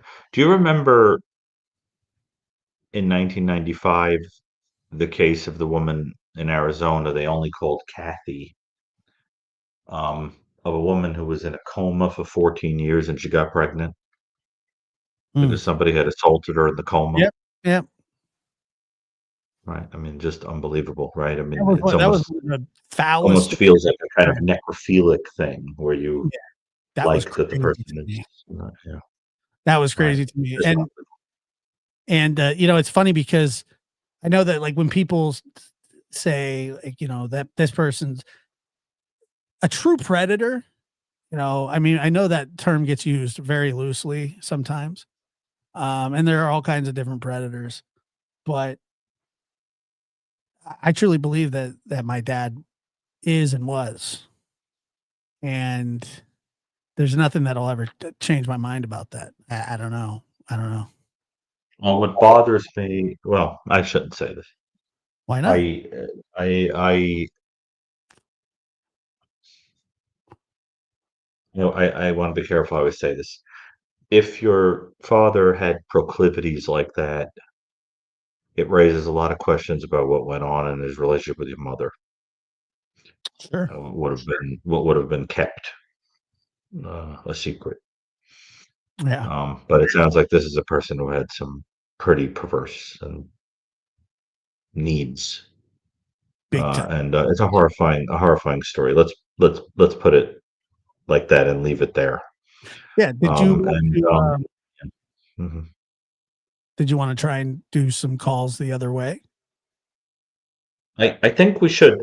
Just for the audience, because there was so much upheaval about that, we had a terrible time with the phone. We're going to try it A great time. where the caller actually connects through what is it called? StreamYard. Yeah. StreamYard. StreamYard. Yeah. It's a link that So you that, take. so that we'll be able to hear them very well. We'll send a link, the person could, and you won't be on screen, so it'll just be a black box, and I don't even think you'll see the box. That won't really matter. we won't even see the voice. So we're just going to hear the voice, but they'll be crystal clear because they'll be on the StreamYard, Oh, which I think is great. And yeah, I hope I didn't upset you, Josh, with what I said. Not at all. I'm sure you've already had that thought. Let me put Oh it to my you that God, way. Gary, I've been poked and prodded and counseled for years about it. That's why I'm able to talk about it. That's why that was always the goal, was to be able to talk about that. But let me pin this. There was a lot of ketchup. Every time I think about that little kid, it breaks my heart. Let's see here. Can you imagine, Josh, the police came to tell the kid he wasn't going to see his mother anymore. They said, "What happened to mommy in the parking lot?" There was a lot of ketchup. Yeah, I mean that's just a terrible. That story just gets to you. Yeah, and so we'll do Yeah, one. I like to talk try and to move through it if Mhm. people are there. But Anybody have a question? yeah, it's And Lori Lowe wants to this know. is not going to be a therapeutic conversation about people's love lives. I mean, this isn't KACL. This is Dr. Phil here. Anyway, We're here to talk. the link is at the top. We will see. We could, but yeah, no, bowling is not a sport in my book. There was a lady that watched. I want to just say this. Let me just say this, and let me hold on here. Or let me just say that this lady was really upset with me about that because she's like, my son was like in the Olympics for archery, which is great. She's like, is that a I sport? remember this. I saw this. And I go, yeah, archery is a sport. And she's like, but he didn't win. Is that still a sport? I was like, yeah. And then she's like, is it Josh? I was like, oh God. All right. Where you calling from and your name? Hi, it's a little bit from Oklahoma. Hi, how are you? Look how clear that is. That's a lot better. Right. Well, I had I'm a listening. question. I heard you mention, oh my gosh, the word has escaped me. No, schizophrenic. Yeah. And I wasn't really clear on what you did with that, but I figure you could definitely answer this. A 6-year-old child, can they be diagnosed with schizophrenic traits at the age of 6? Well, let me be clear that in answering this question, I'm not reacting to a specific real life story because there could be circumstances I'm unaware of. Schizophrenia is a condition that generally begins to show in adolescence with the onset of puberty. But because it is almost certainly a congenital developmental condition, there can be qualities in some children where they can have what are called the negative symptoms of schizophrenia. That is, the things that are subtracted from ordinary behavior, like they can be withdrawn and kind of disinterested in hygiene, making friends, things like that. You could see that. And you can sometimes see, in rare cases, you can see glimmers of delusional ideas or hallucinating or being thought disordered as a young child. But usually the onset is going to be somewhere around adolescence of the prodromal phase or the pre-phase where you softly are experiencing symptoms, and then the full-blown psychotic break that begins the condition officially tends to come in the teens or early 20s. It'd be very unusual for a 6-year-old to meet full criteria for schizophrenia, but there could be traits. But the idea would be that you would monitor them until probably adolescence, and then you would say, did those traits progress or was it better accounted for by something else? I have seen some children that have those kind of qualities, but I probably wouldn't say they had schizophrenic traits. I would just say that they were on watch because there's too many things that could explain it. But there are some people who would be willing to say that, yes. And there are also children that can have bipolar traits, which is a whole other thing. Yeah, it was But yeah. the actual diagnosis was bipolar with schizophrenic Mhm. traits. But if we Right. fast forward from 6 years of age to now 22 Mhm. years, what would some of those traits be that, Oh, that you recommend to look out for? what happened, Josh? She sounds underwater. Yeah, it could be her internet. It could be mine. My internet could go ahead and say that again one more time, a little bit. She said if you fast forward to 22, and Yeah, then it sounded like beads in a tin can. yeah. Oh, is it getting any better? No. I'll walk closer to the internet. Oh, Any better? No? Where's Ronnie at? Ronnie, tell me to fix this. Hey, Okay. Ronnie. Is it any better? Uh, knock once for yes, twice for no. Is she still there, Josh? I think she's trying to get towards the I internet. think our Wi-Fi went down. Mine's good. What about yours, Gary? Hello? Terrific. Hello? Can you hear me now? You're choppy though. Yeah, I was just going to say, fast forward to age 22 as a young man now, what would be some things It to was be going so well. okay? Yeah, it's Gary's fault. I It think is. it's last time I called, we had so much feedback. Yeah, now we're glitching out. I'm sorry about that. I think we answered the gist of it, but I think she was about to tell us something like there were later developments. And, Yeah. we know what the outcome was, but unfortunately we can't I'll hear try it. one more So time. Is it cleared up at all? You let me know. Nah, it hasn't, unfortunately. I'll just Yeah. put it in the chat.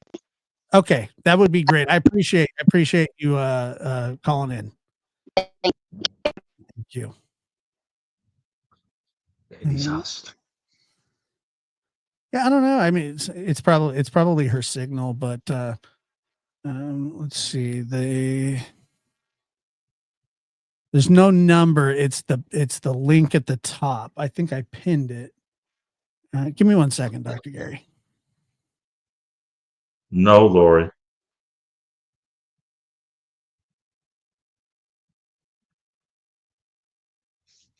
think the keys on my phone have cobwebs.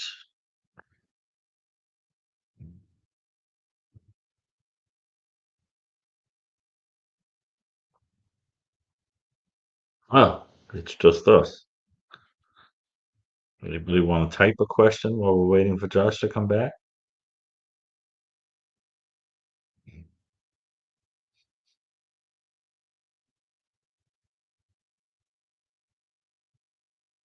Anybody have a question?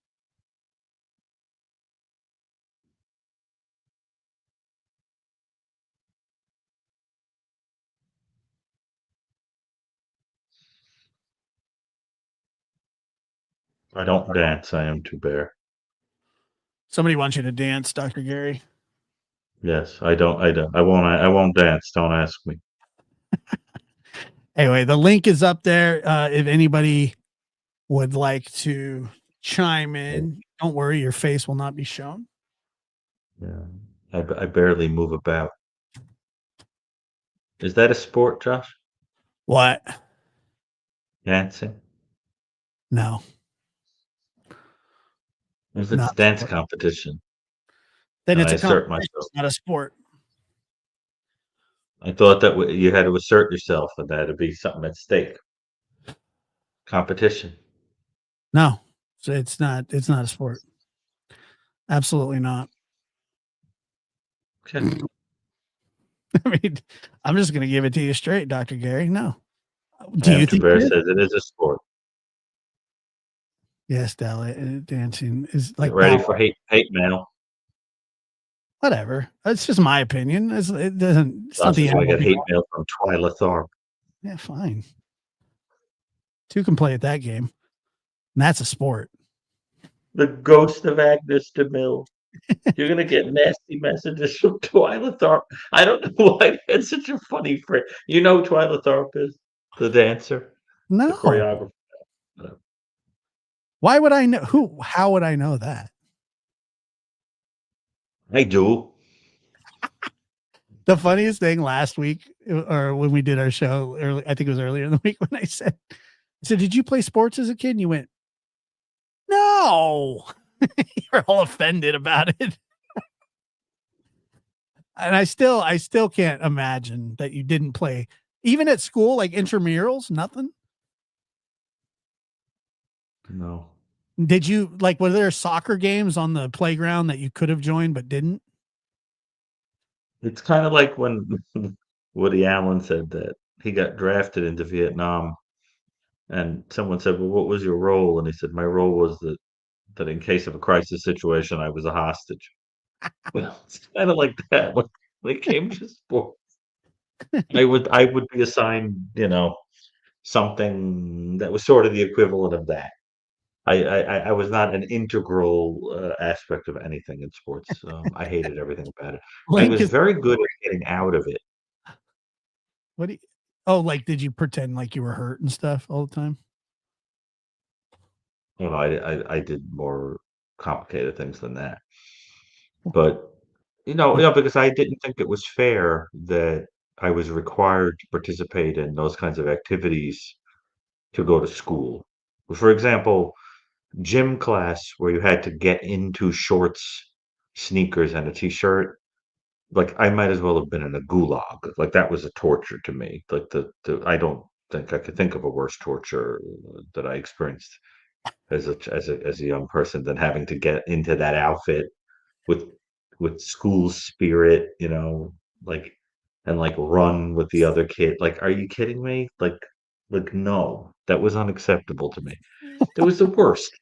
And then, How this did you, Lord of the Flies thing where they split the kids up and then they actually let these like little baby psychopaths, like the future murderers of the world that are like, the school bully, they go around and they like they pick you for the team, and then like other people don't get picked, and you're literally like the two in the corner that didn't get picked, and the teams are like, fine, I'll take that loser, and you take that loser. Like it literally, like I was that guy. You know what I mean? Like I I can wasn't just interested in that. Like I can why just did I have imagine some to little kid participate in this? running past a over tall Dr. Gary when he was a kid, just whacking you on the ankle. You're like, I hate you.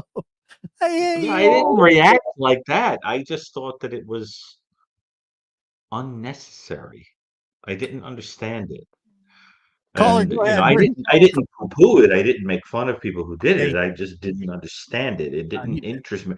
It's sort of like the way that I think most kids don't get why they have to study like, you know, I don't know, like advanced algebra or something. They're like, what do I need this for? Well, that's kind of how I feel about getting out of the chair. Baby What do I psychopath. need that for? That's a Dr. Gary exclusive right There there. were definitely, you know what I'm talking about. You know Yeah, no, I those know. kind of It's baby psychopaths that are like the school bully. Everyone knows that kid. The kid who they grow up and they all look exactly the same. You know what I mean? The muscles, the shaved head, the tattoo, the fancy car, the exaggerated confidence, it's a character. It's like a stereotype. And they were all like that in school. all You right. know that kind of We got somebody on the line here. the character. Go Those ahead. jockey kids. And they were all like terrifying. Who's on the line? Let's see. Thank you, Star, for understanding. Go ahead and caller. Go ahead. Tell us where you're calling from and your name. Thank you, Star, for understanding. Go ahead and turn your TV down in the background. Where are they calling from? I don't know. This is calling from inside a thimble. This is your idea. This isn't mine. Thank you. You're Now welcome. I'm going to get yelled at. Yeah, They're calling from inside a thimble. And a baby psychopath will. Their voice sounds like they're inside of like the tiniest possible thing. Dear Lord, where are they? I don't know. They're there. Are you there? Dear Lord, where are they? Caller, go ahead. You're on the air. Hello. Hi. How are you? I'm good. Is this Josh? This is Josh. Hey, Josh. I'm here too. This is Dr. Brucato. Josh and Gary. I'm great. Calling from It's Lisa from Calgary, Alberta, Canada. Hello. Hey, Lisa, could you turn your TV or whatever it is Hi. in the I background? just got to tell you two gents, I'm having a great time on Valentine. Yeah. Sorry. That's okay. Just want to say I'm having a great Valentine's with you two gents, just like I did New Year's Eve, laughing my head off. I see. New Year's Eve, the ball that never dropped. Yes. And I've become quite a lab and interview room fan. So what you guys do is fantastic. I've lost a number of people to some crime, and thank you. Oh. Thank you. Well, I appreciate that, and thank you for watching and also calling in. Do you have a specific question, or are you just calling to say? I just wanted to say thanks for everything you do. Thank you so much. That's beautiful. I appreciate it. So many people would never call just to say that. It's fair. But if you did have a golden opportunity to ask a question, what might you ask? Ask Dr. Okay, I'll throw one out there for Dr. G. Ask him about. Do you have any ceramic mugs? Because I only ever see you drinking out of paper cups. I noticed that too, Lisa. I noticed that too. I have a number. I have a number of them actually, but I hate the idea of wasting time and cleaning them.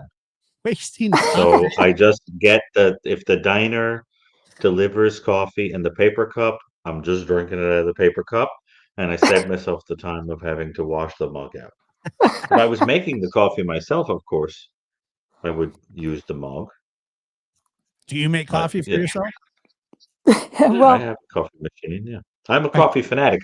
I want an IV drip I want to walk around with that pole on the wheels, like they do in the hospital, and just have the Oh, the IV IV drip just bag. pumping coffee. Yeah, maybe caffeinated on one side, and Oh, yeah. like decaf on the other. Like, Dude, you drink that diner coffee. That stuff and is. it is a waste of paper. I agree. It is a waste of paper. It's a bit, No, I like yeah. Hey, I'm a retired paramedic. I could start that IV for you. Oh, come on, let's go here. Let's do it Dude, right now. I would like it. And definitely. And Dr. Gary, don't you maybe find that sugar. coffee to be very Yep. strong? Like diner coffee? What? Very strong. Diner coffee in New York is very respectable. It's I strong. don't mess around with coffee. I don't like shishi foo coffee. I just like ordinary coffee. Like Like the you good have got to see me in Starbucks. It's like a comedy routine because I go in and they're like, "Do you want a venti mocha frappa frappa whatever?" And I'm like, "Listen to me. I want a cup of coffee this big and it's black.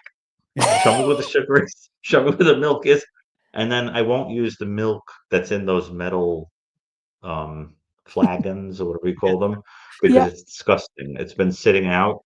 So I'm like, I'm not in the mood for listeria, give me go to the back, get the milk. And That's kind but of I am very particular with coffee. I don't think coffee has to be dressed up in any way. I You just want a want a cup of real, coffee.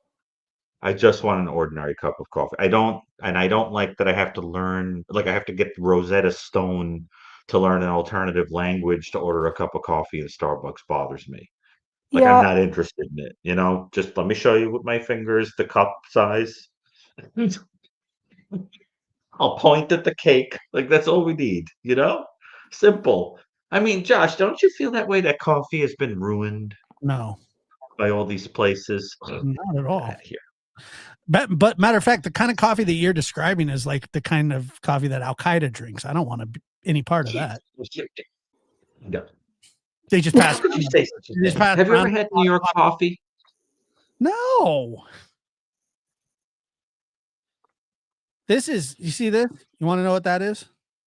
There he goes with That his looks like coffee something cup. I would never drink. That is What is that? It's Well, you want a man's coffee. Oh my goodness, you guys. I guess I could put it that way. I think it's just that I want an ordinary cup of coffee. I don't know. There's just something about like a street vendor in New York giving you a cup of coffee, that's just the best. There's just something very good about that coffee. It's not pretentious in any way. You get it in the little blue cup with the Greek symbols on it. It's fantastic. You called her And pretentious. This lady it has is pretentious. You know what's pretentious? Going like this and saying, "Hey, give me that much coffee black." That's pretentious. That's not pretentious. That's just saying I don't feel like having to call it a venti when it doesn't have anything to do with the number 20. Exactly. Yeah, it does. It's 20 ounces. I don't think so. Well, I What do. happened to small, medium, large? It doesn't look like that. I mean, I don't know. If you told them you wanted a large, they'd go, okay, and they'd give you a venti. I mean, I don't get what the big deal is. See, Zoe says that they were a barista, and they think it was an a-hole move, with the tall and the grande and the venti. It's nonsense. All right, well, That's a thankless job, by the way. I would never. Can you imagine me as a barista? Oh my God, I would last 5 minutes. 5 minutes. Person would come in and they would condescend and I'd be like, listen, tell me about your mother. Sit down over there and tell me about your mother.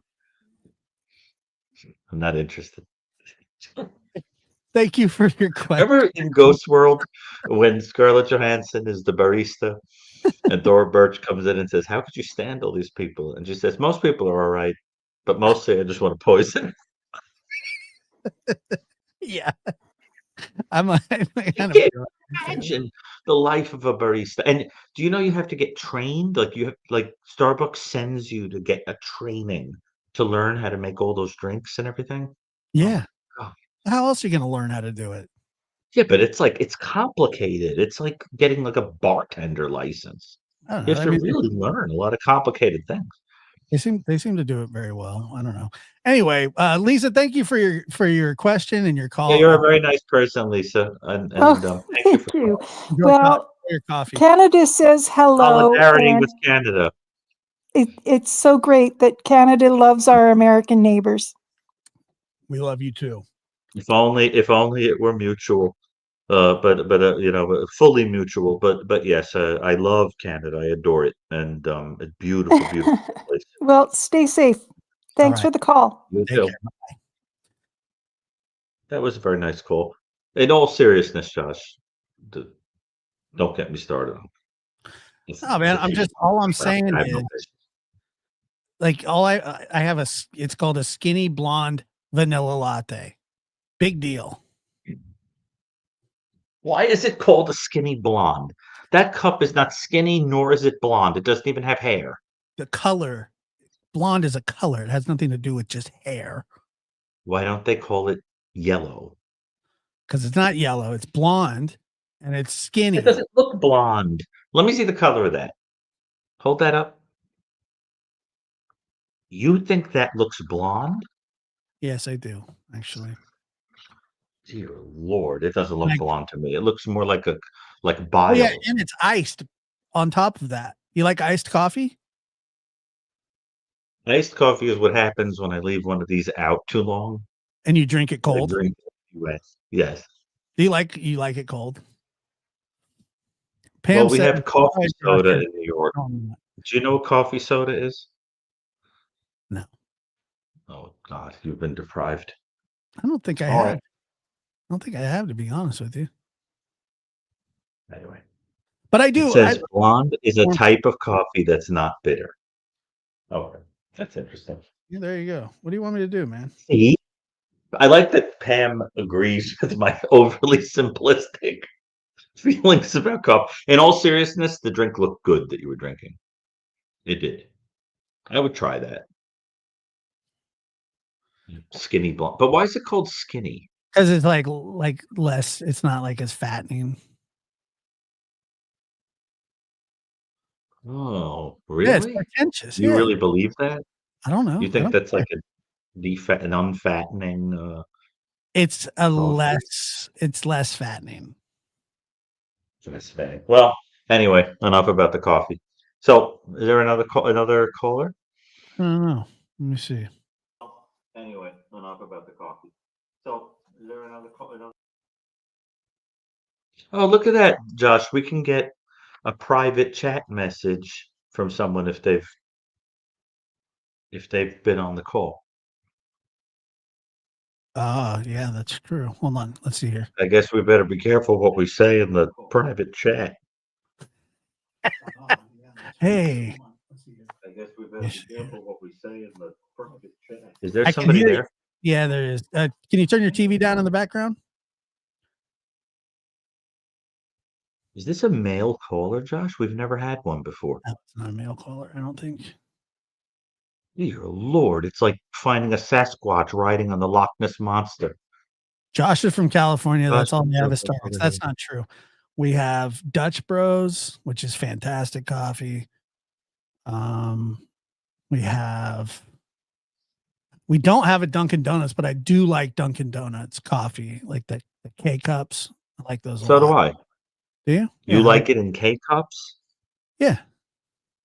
Okay. Oh, all right. You've never had it where it's actually brewed in the pot at Dunkin'? No. Caller, go ahead. You're on the air. No, I have not. Who? I believe is it Tam? Tam, you're on the air. Me? You. Tam? Okay.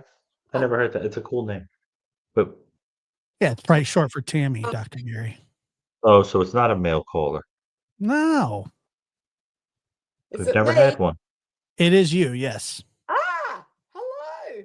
Hi. Good Lord. How are you? I'm from Australia. Well, good day, mate. Oh, Australia. What is Cool. it? 5 p.m. here. 5 p.m. It's still very early. It's late here. How are you? We're doing fine. How are you? I found the link. I didn't think I'd get through. You're through. Ah, I'm enjoying the live today. Thank you. I worked this Mhm. morning, so it was nice to come home and get on the live. Very good. Thank you. Oh, well, that's good. It works from Australia. It sure does. I love your book, Dr. Gary, The New Evil. Oh, thank you very much. I appreciate it. I have it in the Did you Kindle. finish reading it book cover to book. cover? Yeah, I haven't quite finished yet, but I've Mhm. skimmed through it and read probably 3/4 of it. But I've got it on the Kindle and a hard copy. I've got Oh, both. Lord. Somebody told me that in Australia it has a different cover. Does it have the skull cover or does it have that Yeah, punky looking kid on the cover? no, go the normal cover. The skull? Hmm? Hmm. Interesting. Yeah, it's a good I wonder picture. how you got that. Did you get that on Amazon? No, well, I got the Kindle version on Amazon, but I got Hmm. the hard copy from some site here in Australia that was actually quite a bit cheap. Fascinating. Yeah. Which city in Australia are you from? Melbourne. Oh, wonderful. Now, how can we help you? Perhaps when we talked about stalkers, we could have talked about Olivia Newton-John. Funny you mentioned that. My mum grew up with them. Remember that case? Well, my mum was Remember how stalked she was, that poor woman? Mm, yeah, The guy thought that she was sending secret messages to him. yeah. It Well, was terrible. mum was a childhood friend of Olivia Newton-John. Really? Yeah. So they grew up in the same suburb in In Melbourne. England? Yeah, No, I think she's from Cambridge. They both came over from England. My mum's a Geordie from North England, and they both came over when they were about 5 or so, and they grew up in Box Hill in Melbourne, and lived down the road from each other. Oh, So really? So yeah, you yeah, knew about her having you knew about the story of her having the yeah, stalker? yeah. I Yeah. went to And parties. what did you know about it? I mean, what details do you know about that case? She had a few stalkers, and Hmm. that one broke into her house. She had a stalker that broke into, that's pretty terrifying. Hmm. So they were just, I don't know if he was psychotic, but he was obsessed and probably thought she was in love with him. I'm not sure. Yeah. You almost wonder about that song, "Hopelessly Devoted to You" from Yeah, Greece, you know? yeah, yeah. You can almost imagine him listening to it and Mm, kind of thinking that she was singing that to him. mm, If I remember correctly, he actually thought that she was somehow broadcasting messages to him, right? okay. So it was a kind of a very disturbed this is like a very disturbed person, obviously, right? Yeah. But she was very scared of that. Mm, Like she was terrified, you know, mm. of her stalker. Yeah. That's interesting to know that you knew the family. Yeah, Do you know if she got a restraining order? I don't know. I don't know.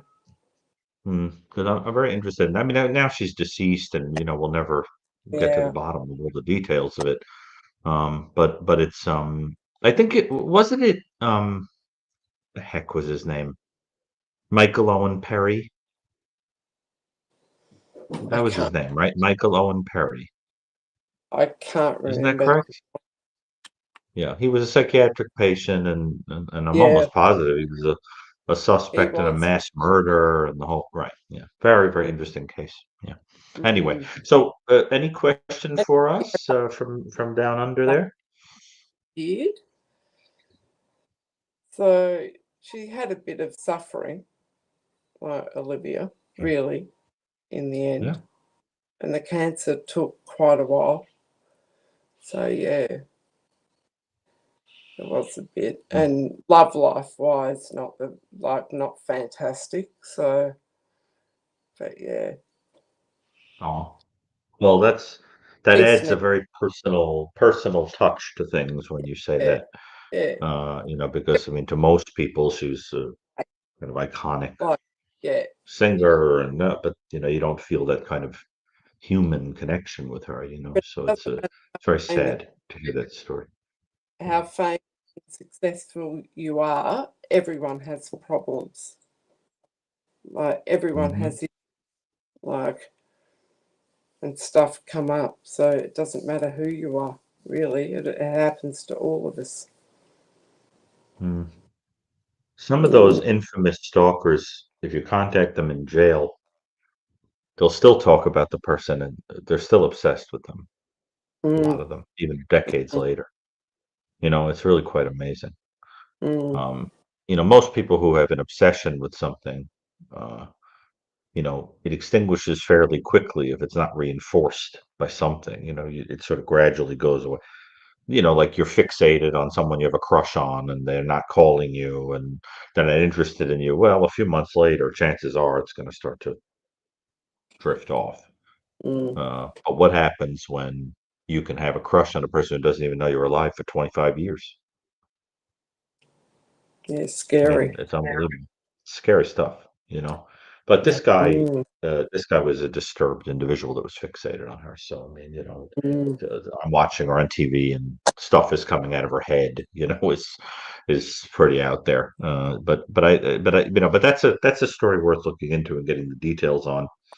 If you know any details about it, now that she's deceased, Yeah, yeah. maybe you could talk about it. Yeah. I Mhm. haven't really looked into it, but yeah, I could. I'd be very Mm. interested. Yeah, I'd like to write about it, to be honest. So, Ah, all right. Well, well, it was wonderful to talk to you. Yeah. I can put you in contact with some good friends of hers who would know about that stalking case. Well, Some that's of very them, interesting. like through mum, some of her best friends, the Farahs, and like I can put you in contact with them so you could talk to them about it. Okay. All right, Well, it was lovely thank you talking so much. to you. I was just testing to see if I could get through from Australia. I You got couldn't through. taste I Yes. could. Very good. Well, Well, thank thank you Right. you for for calling being in. a wonderful caller, or should I say, wonderful koala. Thank you for thank you for calling. By the way, Josh, people are pointing out that Seth apparently called at some point, so I guess you did have a male caller. I mean, I didn't see it. No, I think they mean like at some point in history he's called. So you've had a male caller. Oh yeah. He has before for sure. Okay. Okay. Lisa. Wonderful koala. Lisa, go ahead. How are you doing? I'm doing good. How are you doing? Doing fine. Thank Ah, now we're talking. That's A nice awesome. forceful call. There you are. Well, Where I are you have to. calling from? I Where are want you to. calling I'm from? calling from Michigan, Oh, you got a show. I love it. That's a great state. Love it. What city in Michigan? Wixom. I love it here too. Yeah. Which city? Wix. Wixom. Oh, It's where is outside of that? Detroit. Oh, okay, cool. All right. Yeah. Well, what's your question, please? Well, I. This is about me personally, but it's a strange question. You Mhm. know, the first time that I ever remember a school shooting was Columbine, Oh, yes. and at that time I have 9 children. I was raising them. They were all little, and I remember feeling Hmm. horrible for the victims, but I also felt a great sense of tragedy for the shooters. Hmm. Not, I don't want to say compassion, but I felt for them. I felt for the things that they must have been missing in their lives. Um, how normal is that? Well, first of all, it's a little complicated because one of the two in Columbine was like, a consummate psychopath. Hmm. The other one was a little bit more of a follower figure, as I'm sure you would agree, Josh, knowing Eric the Harris was Columbine. an absolute psychopath. Dylan Yeah. Klebold was much younger. and Right. I believe Follower figure. I believe a Or lot of his, depressed. yeah, and I believe a lot of his was, we got an older kid, he kind of shares some of the violent tendencies that I'm into, and it was probably sort of groomed in a way. I Well, did that's the not thing. feel sorry for them. Don't misunderstand me.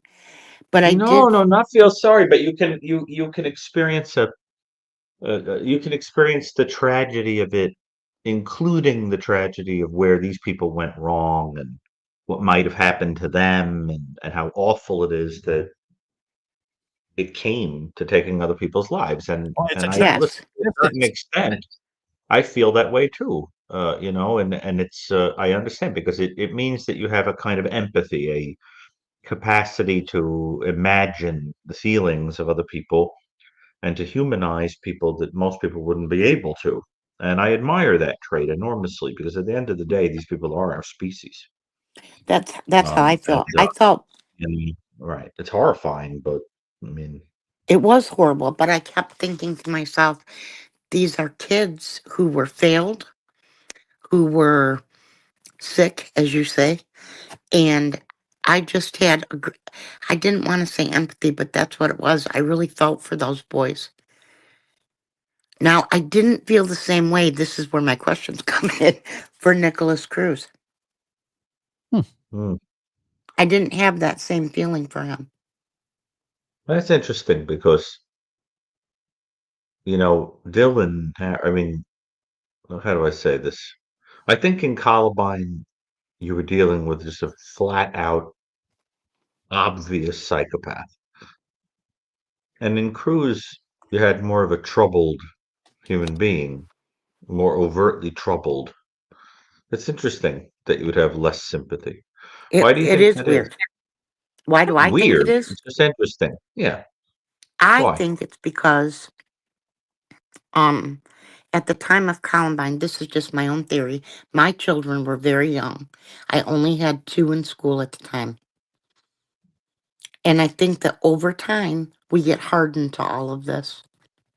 Yeah, that's a good point.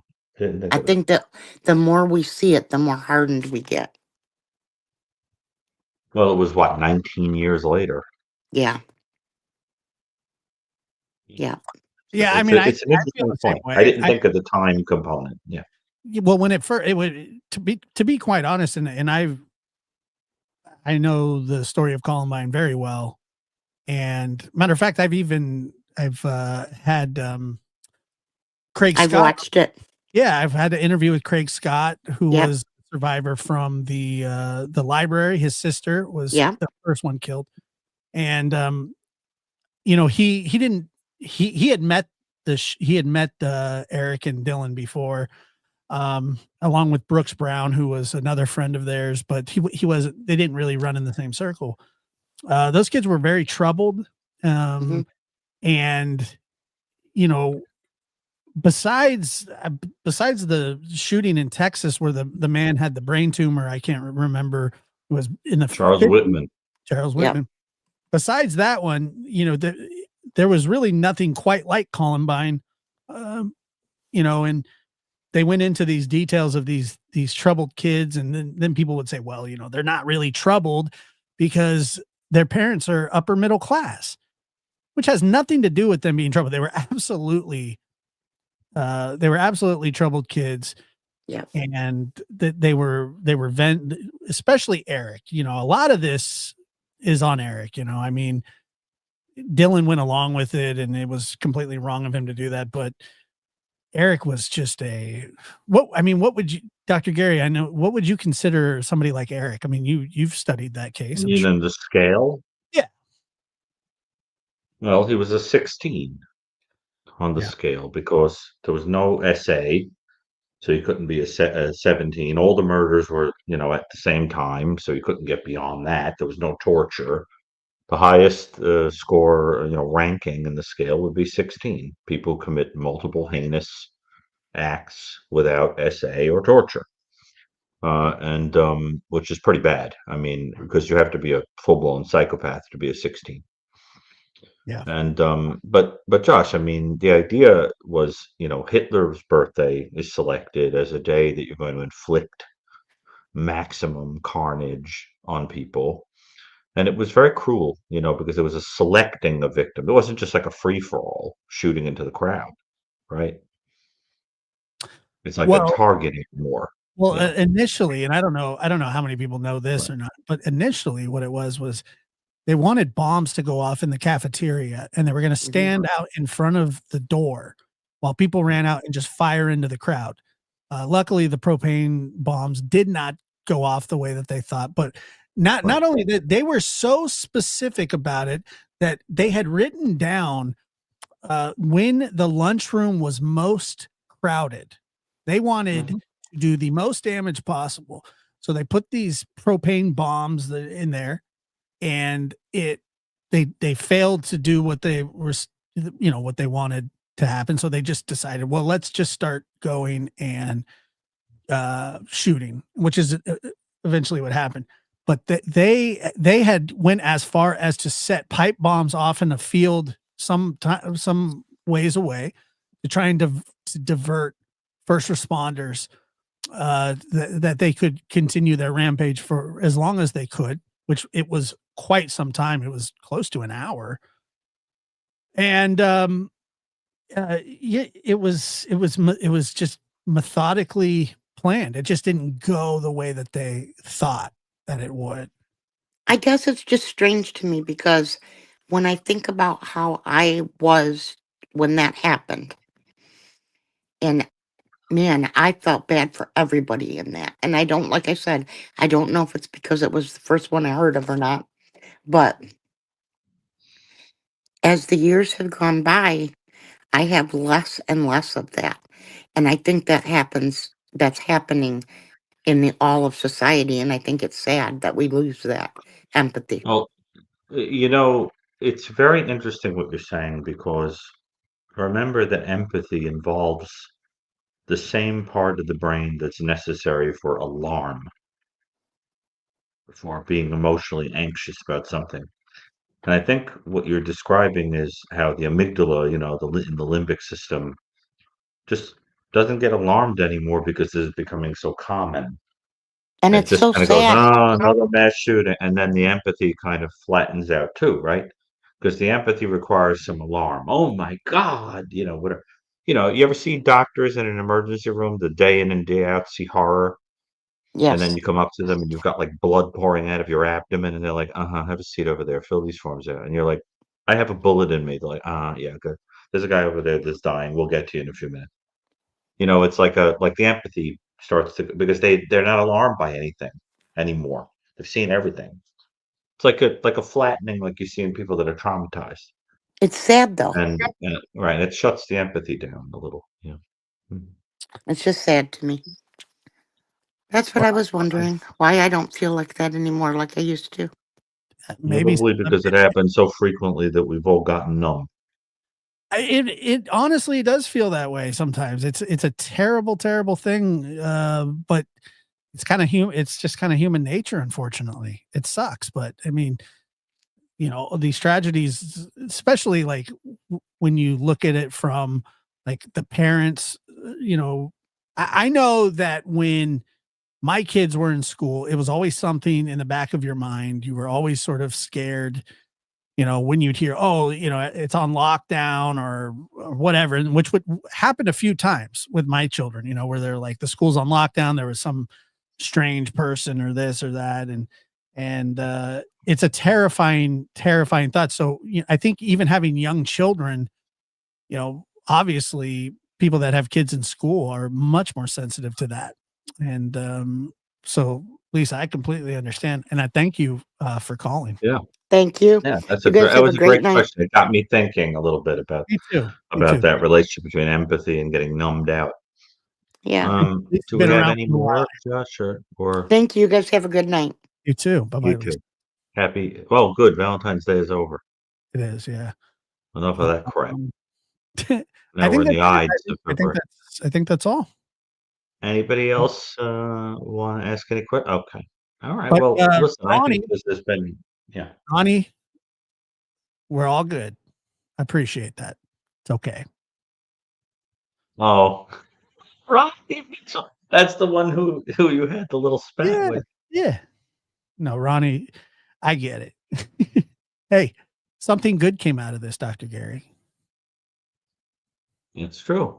Yeah, that's awesome. That's right. And But I Ronnie, your coming back. suggestion prompted a change. So Oh, thank you. look, there was no doubt that it's just trying to figure it out, and I think that we found something that seems to be working. So, anyway, All right. Well, well, if thank anybody else has any other question, let us know. Otherwise, speak What? now or forever hold your peace. What is that a picture of? Oh Lord, it looks like a Chernobyl victim with like a where melting face. What is going on there? it's a hand, it's like a palm. Oh, like a face palm? Yeah, It looks like somebody going like, "Ah, my face is melting." Chernobyl victim. Yeah. You know, like the power plant that exploded and Yeah, I remember? know what Chernobyl is.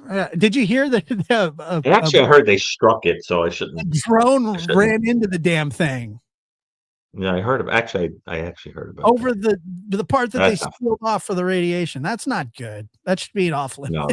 No, that's pretty bad. It's That's pretty terrible bad. stuff. And it Look, was a Steve terrible Taylor time. put a picture of what looks like 3 people that are being affected by fallout. Those are, and Teresa M. also. I feel called out. You Okay. aren't. Anyway, well, there it is, guys, and I appreciate it. It's been a great evening, and It was a lot of fun. yeah, I had a good time. And make sure if you're interested, the Nicholas Cruz: A History of Violence. Also, I have Columbine, 1 hour at Columbine on my videos. If you're interested in that too, the information is great. The narrator is fantastic. The editor's even better. And When are you going to get never. mugs that say the lab? I'm sure I have. I'll have a mug. I think they're on my merch store, but I should probably just order a bunch of them. You have lab mugs? Is Yep. that why you're trying to get me to switch? No, I didn't ask if you had any ceramic cups. I could care less. You could drink out of a trash bag for all I care. I mean, you were clutching your pearls that I drink out of this. I was not. I just said I noticed it. I didn't care what you, like I said, I don't care what you drink out of. I want you to know that it has a little checkbox on it that says decaf, sweet, black, milk, or cappuccino. Yeah. So it's a little shishi foo. It's not It just a straight regular cup of coffee. And it says on it, coffee, tea, latte. I mean, that's getting pretty shishi foo already, right? So not bad. That's interesting. By the way, do you know the word cappuccino, what it means? No. It means the little has. Like the Franciscan monks have an order called the Capuchins. Cappuccino is it's because the coffee is the same color as the monk's robe. Why would I know that? So it's called a cappuccino. How did you It learn looks like that? That's the question. monk, because it's an Italian word, and of course I know it.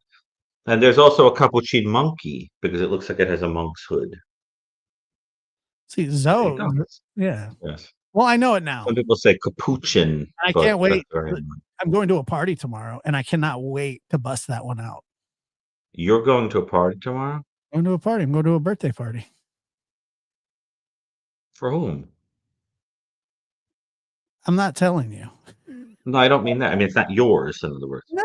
Oh, no, yours was in the fall, right? Yeah, no. It's somebody's 40th birthday. I mean, telling you. Well, I don't want to. It's complicated. You want me to tell? I can tell you. I'm only kidding. You don't have to tell me. Who cares? All right. Well, it doesn't matter. No, there's not going to be ribs there either. I just don't want to tell you because I don't want you to be like, I don't know. I don't know. You'll talk crap about the coffee or something. Because we're all going to have cappuccino. In all seriously, you're going to whip that fact out? I might if I'm bombing at the party. Do you know how many random facts I have in my head, Josh? Are you serious? Do you How about guys you? know what a cappuccino Do means? you have any idea how many random factoids I have in my head? I can bust out facts I mean, I could ballpark like it. this that would fascinate you. Absolutely fascinating. Here, you want another factoid? Random factoid? Sure. Mind-blowing random fact? Okay.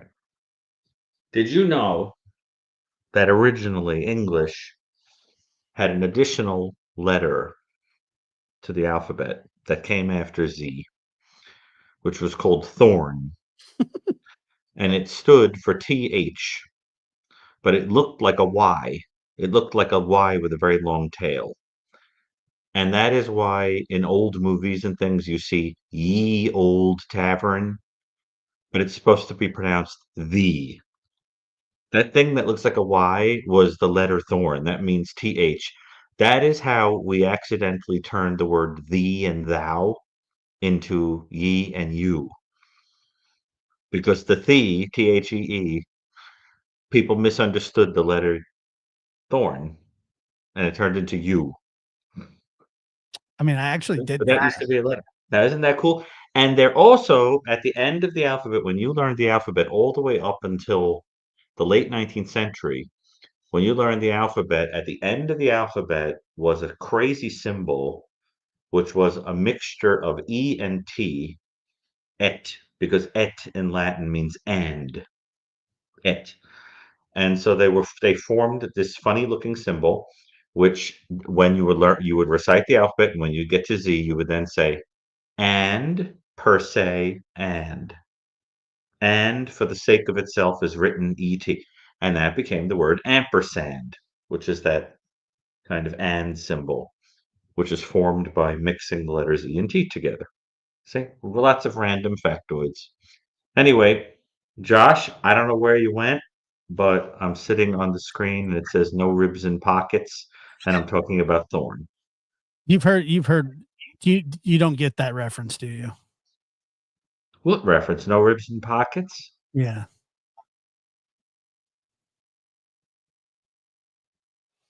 I mean, it happened to me, so you'd either know it or you wouldn't.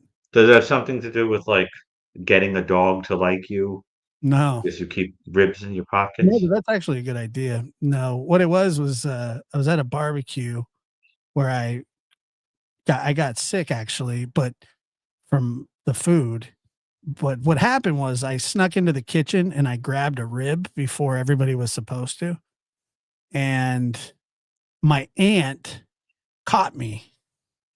And she said, Josh, this is what she says. She goes, Josh Daniel, did you get into the ribs? And I had like a Carhartt shirt with a pocket and I put it directly in my front pocket, barbecue sauce and everything. And sat there. And I said, maybe. And then when she walked out of the room, I pulled it out of my pocket and ate the rest of it. And then I ended up with food poisoning, but not because of that.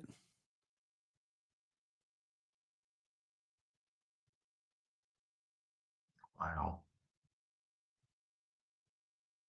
How did you do that? Do you still hear me? Yeah. You sort of like became very large and close up and then Yeah. oh, I see. You can do that intentionally. Yeah. Well, that's let me put it to you this way. I'm not saying there's anything wrong with what I you didn't put did. ribs. I did not I'm put just saying ribs. what you did was disgusting. I did not put ribs in my pocket. I put one rib. And Kelsey says, you were how old? I was 38.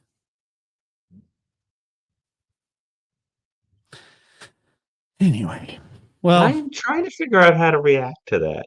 well, there's nothing to react to. I was hiding it from my What aunt. kind of rib was it? What kind It of was animal's rib spare were rib. you eating? It was a pork. It was a Just a pork. spare rib? Was it jutting out? A little bit. Just a little. Disturbing, isn't it? No, Yeah, I it's didn't. I terrible. was getting in trouble, so I was trying to hide it, but it didn't hide very well. Was there other Chinese food? Did you Wasn't put like Chinese. fried rice in your pocket or a No, like an egg roll like in your ear? I mean, I don't know. It's a I have- disturbing image. well, let me just say, I have had an egg roll in my pocket before. Yes, I'm not. I can't. All right, Josh, we're learning a little too much about each other. I At this usually point, admire you for your own. my brain is now filled with such a mixture of information about you. I don't know how to handle it. You know that I think about things like belly buttons on angels and ambersands, and I think about you with meat products jutting out of your shirt pocket, and this is why this is good Not meat. entertainment. It's not meat products. It was one rib. That's it. One. It's not a big deal. At least it wasn't a chicken beak. But then, that's not what gave me food poisoning. I really did. I got major food. I wasn't the only one, but I got major food poisoning after that. You've got these people so horrified. No, Kelsey is speaking in palindromes. I don't care. And you've got Shannon in hysterics. You've got PWI with a little duck saying "ooh." People are horrified. Well, look, I told this story on After Dark, and it caught on like the plague, and it's never going to leave. People loved the story or they hated it, but they remembered it. And so sometimes people say, "Hey, Josh, do you have ribs in your pocket?" I go, "No, I don't. That's a one-time thing. It's only happened once." Well, you're just happy to see me, right? Well, I had one question I wanted to ask you before you go. May I ask you something? Sure. Is that okay? Or are you in a rush? You're in a rush to get to the party? No, that's not until tomorrow. Remember to have big pockets. But I do know. So, yeah, I'll be wearing cargo pants. Yeah, no, they're I guess they are cargo pants. Yeah. Yeah. See, what do you got in yours? You got a rib in yours? Why do I feel like I'm being picked up? Okay, so listen, I can't. I'm done with this conversation. I wish there were an eject button. I would fly right out of it. So here's my question to you. I know that sometimes you talk about the situation with your mom and your dad and the whole thing. And I know sometimes people do these terrible, um, I don't know how like lampoons of your show. They show it on the screen and they pick at everything you say or whatever. My question is, did you ever have anybody pick on you for that? Yes. No, that's gross. Yeah. I thought that they only pick on you for your opinions or whatever, but I thought that was sort of sacred. I didn't know that people picked on you for that. So why would they do that? I don't know. I mean, one of the ones that comes up sometimes is that they I don't know. I really do. But yes, it's happened. But you can imagine sometimes people say things like, "Oh, he hates which I don't really understand this, but oh, he hates women. He's just like his dad," or shit like that. God. Oh, so they're taking advantage of the information you're sharing. Well, Correct. only because the reason I ask is because I think, especially given the environment we're in with this piranha tank that a person goes into when they do true crime, and they dare to have an opinion that other people don't have, is that you're really doing something so vulnerable talking about that. I mean, you're literally putting that on blast to 5, 6, 7,000 people at a time, 10,000 people.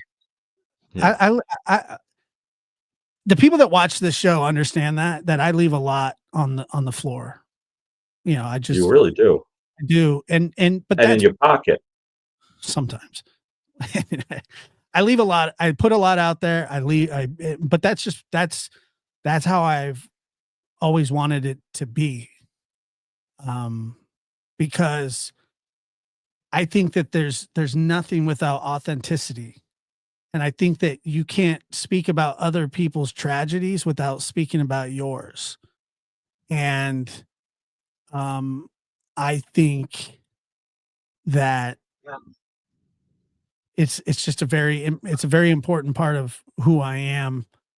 I try to be as honest as possible about situations that have happened to me, because there's no reason to lie about it. I mean, it happened. It's affected my life in ways that nobody could ever understand besides myself. There are people that sympathize and empathize, and I, but no, yes, people all the time. I just was wondering about that because I noticed that people they do these send ups of you, but it You know why seemed that though? they You know left that why? they You know they why left they that do that? alone. I thought You know why they do that? do the send ups of you. There are a lot of them. Because I'm good for ratings. I think that's what it is. Yeah. Plus, I also don't. Plus, I don't like them. So I I stand. remember one time stand somebody tried to do a send up. They did a thing. It was like the only time I ever saw it that somebody made like a snarky comment about me, and they were literally devoured.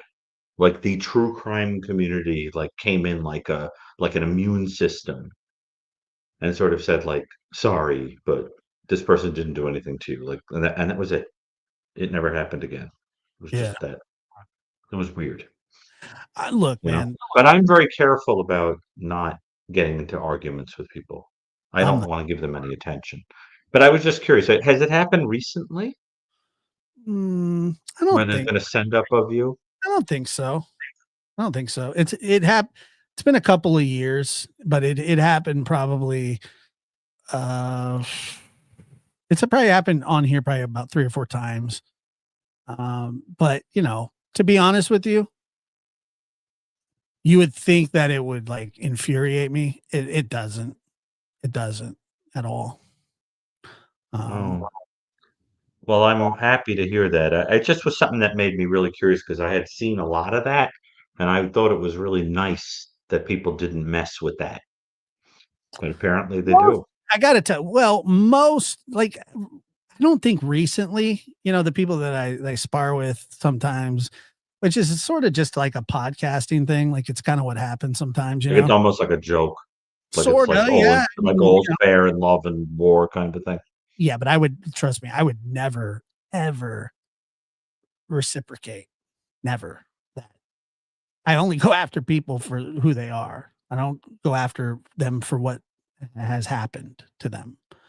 If I even Yeah. know anything. And most people, by the way, most people don't talk about their lives the way that I do. I tell everything. Well, I mean, I guess that's the cost. I mean, it's like when I put a book out, I have to know that there's going to be some person that's not going to like it or that's going to, write a bad review or say something nasty. I mean, it does happen. I get it. Incidentally, I feel compelled to respond to something somebody is saying. Mystic Firefly says, I can't understand why people talk so negatively about me having multiple sclerosis. It's Oh, puzzling to me, Dr. Gary. Well, first of all, for reasons I won't get into, MS is a condition I know very intimately. And I don't know if you're talking about the relapsing remitting kind or the more progressive kind, but nobody has any right to be mocking you or speaking negatively about you for such a thing. I am very well aware of the heroism and the difficulty that accompanies that. I always, my whole life, joked that I wanted to marry Christina Applegate, who has MS. I still would. I love Christina Applegate. I think Christina Applegate is amazing, is an amazing human being, and has become only more amazing um, as she has battled that condition publicly and been brave and comfortable and intelligent about it, and but in all seriousness, I commend you, for tolerating and trying to make meaning out of that, but you don't deserve that. I'm I sure you tell you don't. that, and Miss Christine, It's so and I'm glad sad. to see you doing well, and thank you. She said, "Josh, you're a good guy. Difference of opinion is healthy, and should not hurt because of it. Just my opinion. Keep doing what you're doing. In my opinion, you're a good guy." Well, I appreciate that, Miss Christine. I have a lot of respect for you as well, and I know the journey that Miss Christine has gone through. She was really sick, and she's a fighter, man, and I love that about her. Um, Well, you know the person who's yeah, commenting. she's another creator. She's a Well, I just wanted to address it because Josh, I was watching some videos, and it's like they don't just do it to you. I mean, everybody gets I mean, sent off, yeah. that's even the, but I was watching a whole bunch, over a few, and I was like, they never make fun of that.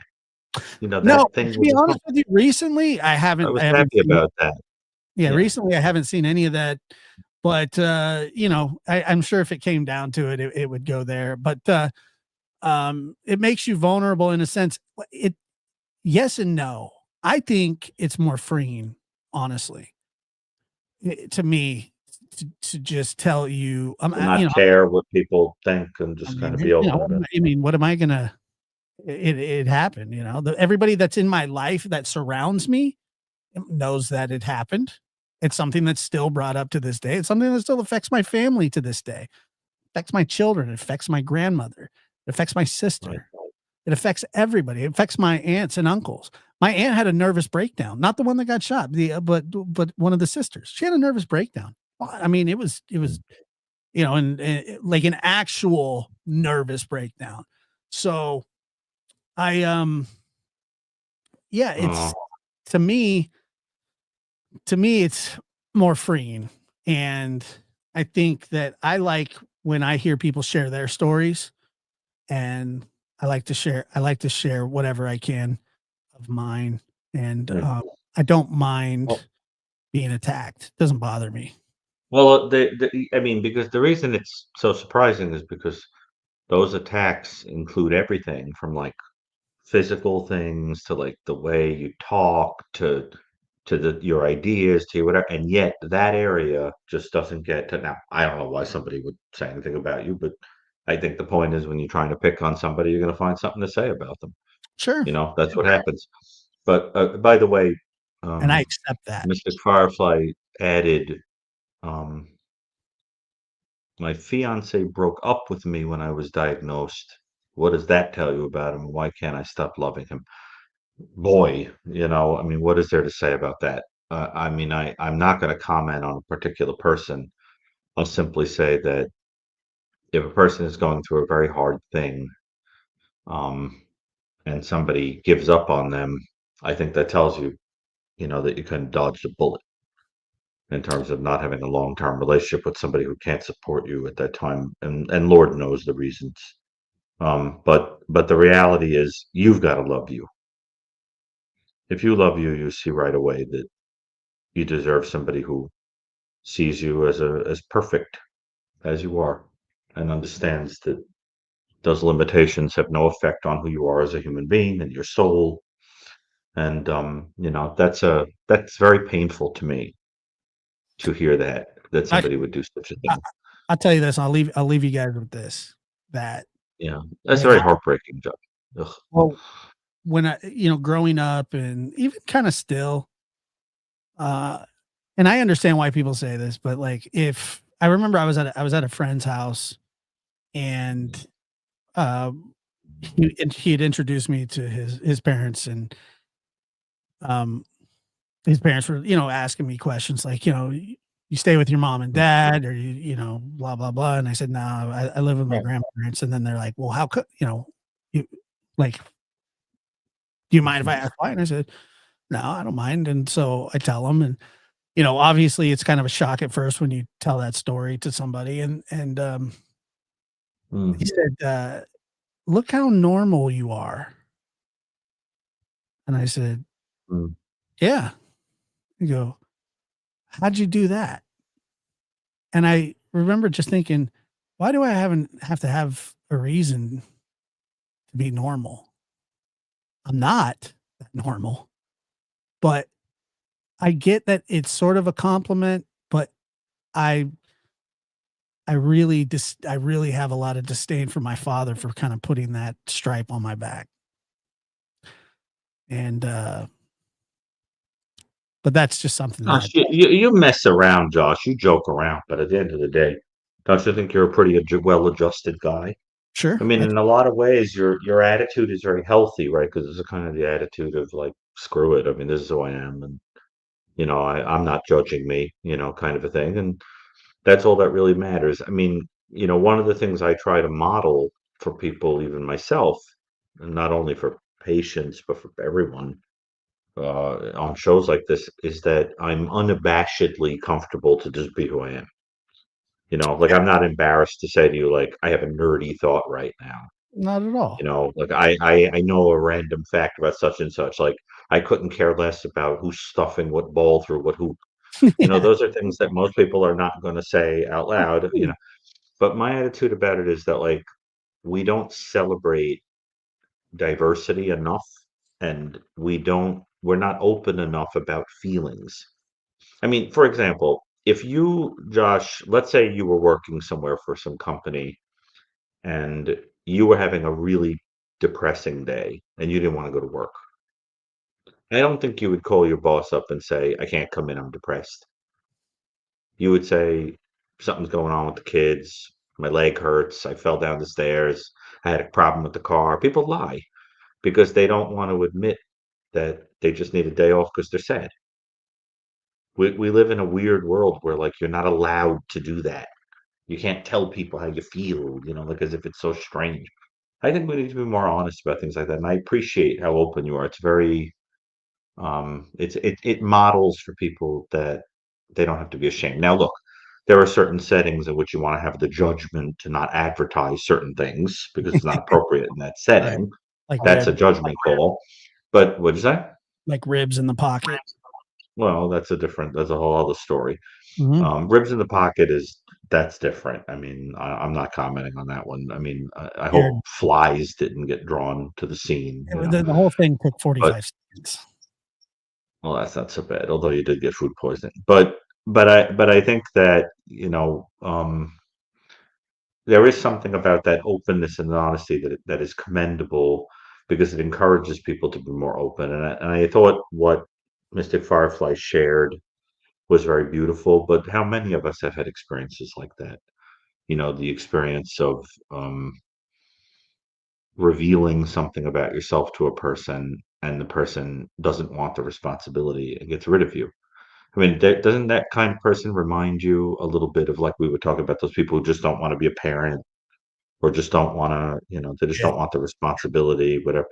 I don't know. I mean, I think if somebody loves you, they would just say, we're going to just make way for tomorrow together. This thing has happened and doesn't mean I don't love you. And there are so many relationships, Josh, that fall apart because one person thinks that they're a burden and the other person couldn't possibly love them. It's very similar to what I said about God. And there are a lot of relationships like that. Person leaves someone and then they go to their therapist or something and they say, I left because I had problems and he deserved better. They're making their mind up for the other person. The other person might love them. There are some good people in the world who could love somebody when they have a hard time, you know? And in Absolutely. this story, this really breaks my heart to hear. Because, I mean, can you imagine, Josh, if something, God forbid, happened to someone that you loved, you would still love them. In fact, that's when they need you to love them the most. Of course. No question. And So I hope, no, I appreciate that. Yeah. You know me, man. I'll talk about anything. I really will. it's great. I think Yeah. it's very healthy. I I think so. appreciate it. And I appreciate you letting me talk about anything. And boy, do I.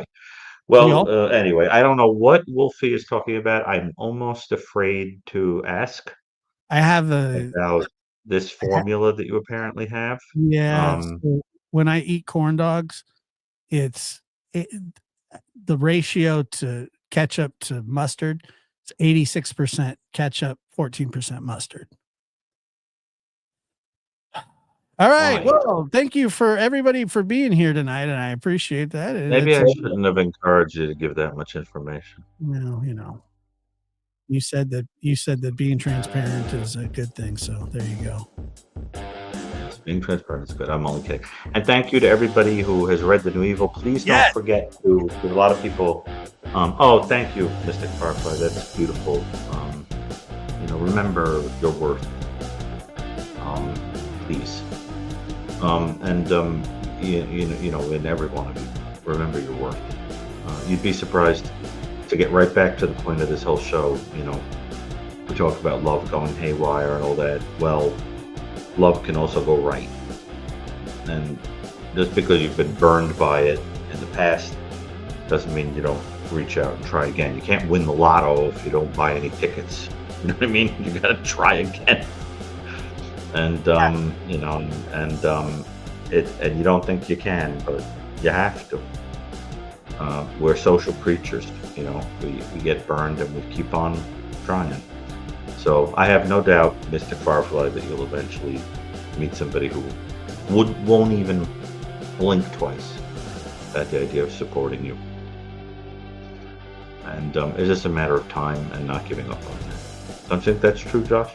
I absolutely think that's true. I think that Absolutely. Somebody out there for everybody. you gotta keep going. Keep going. Infinitely. Happy That's what Valentine's love Day, takes everybody.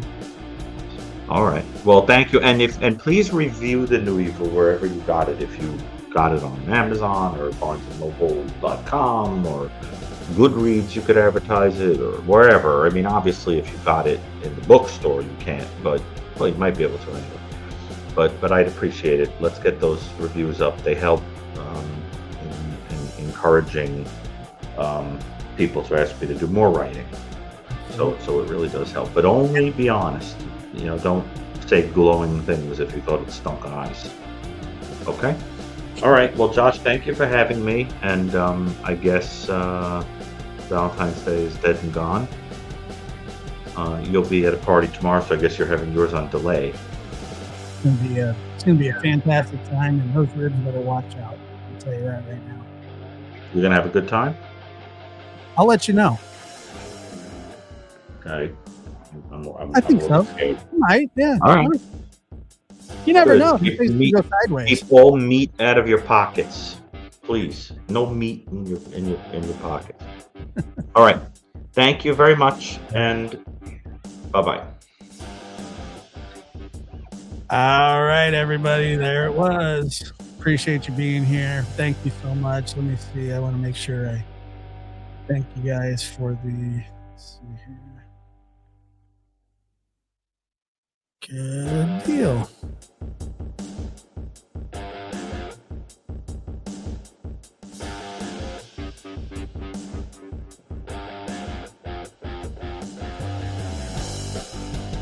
Guys, have a good night. Happy Valentine's.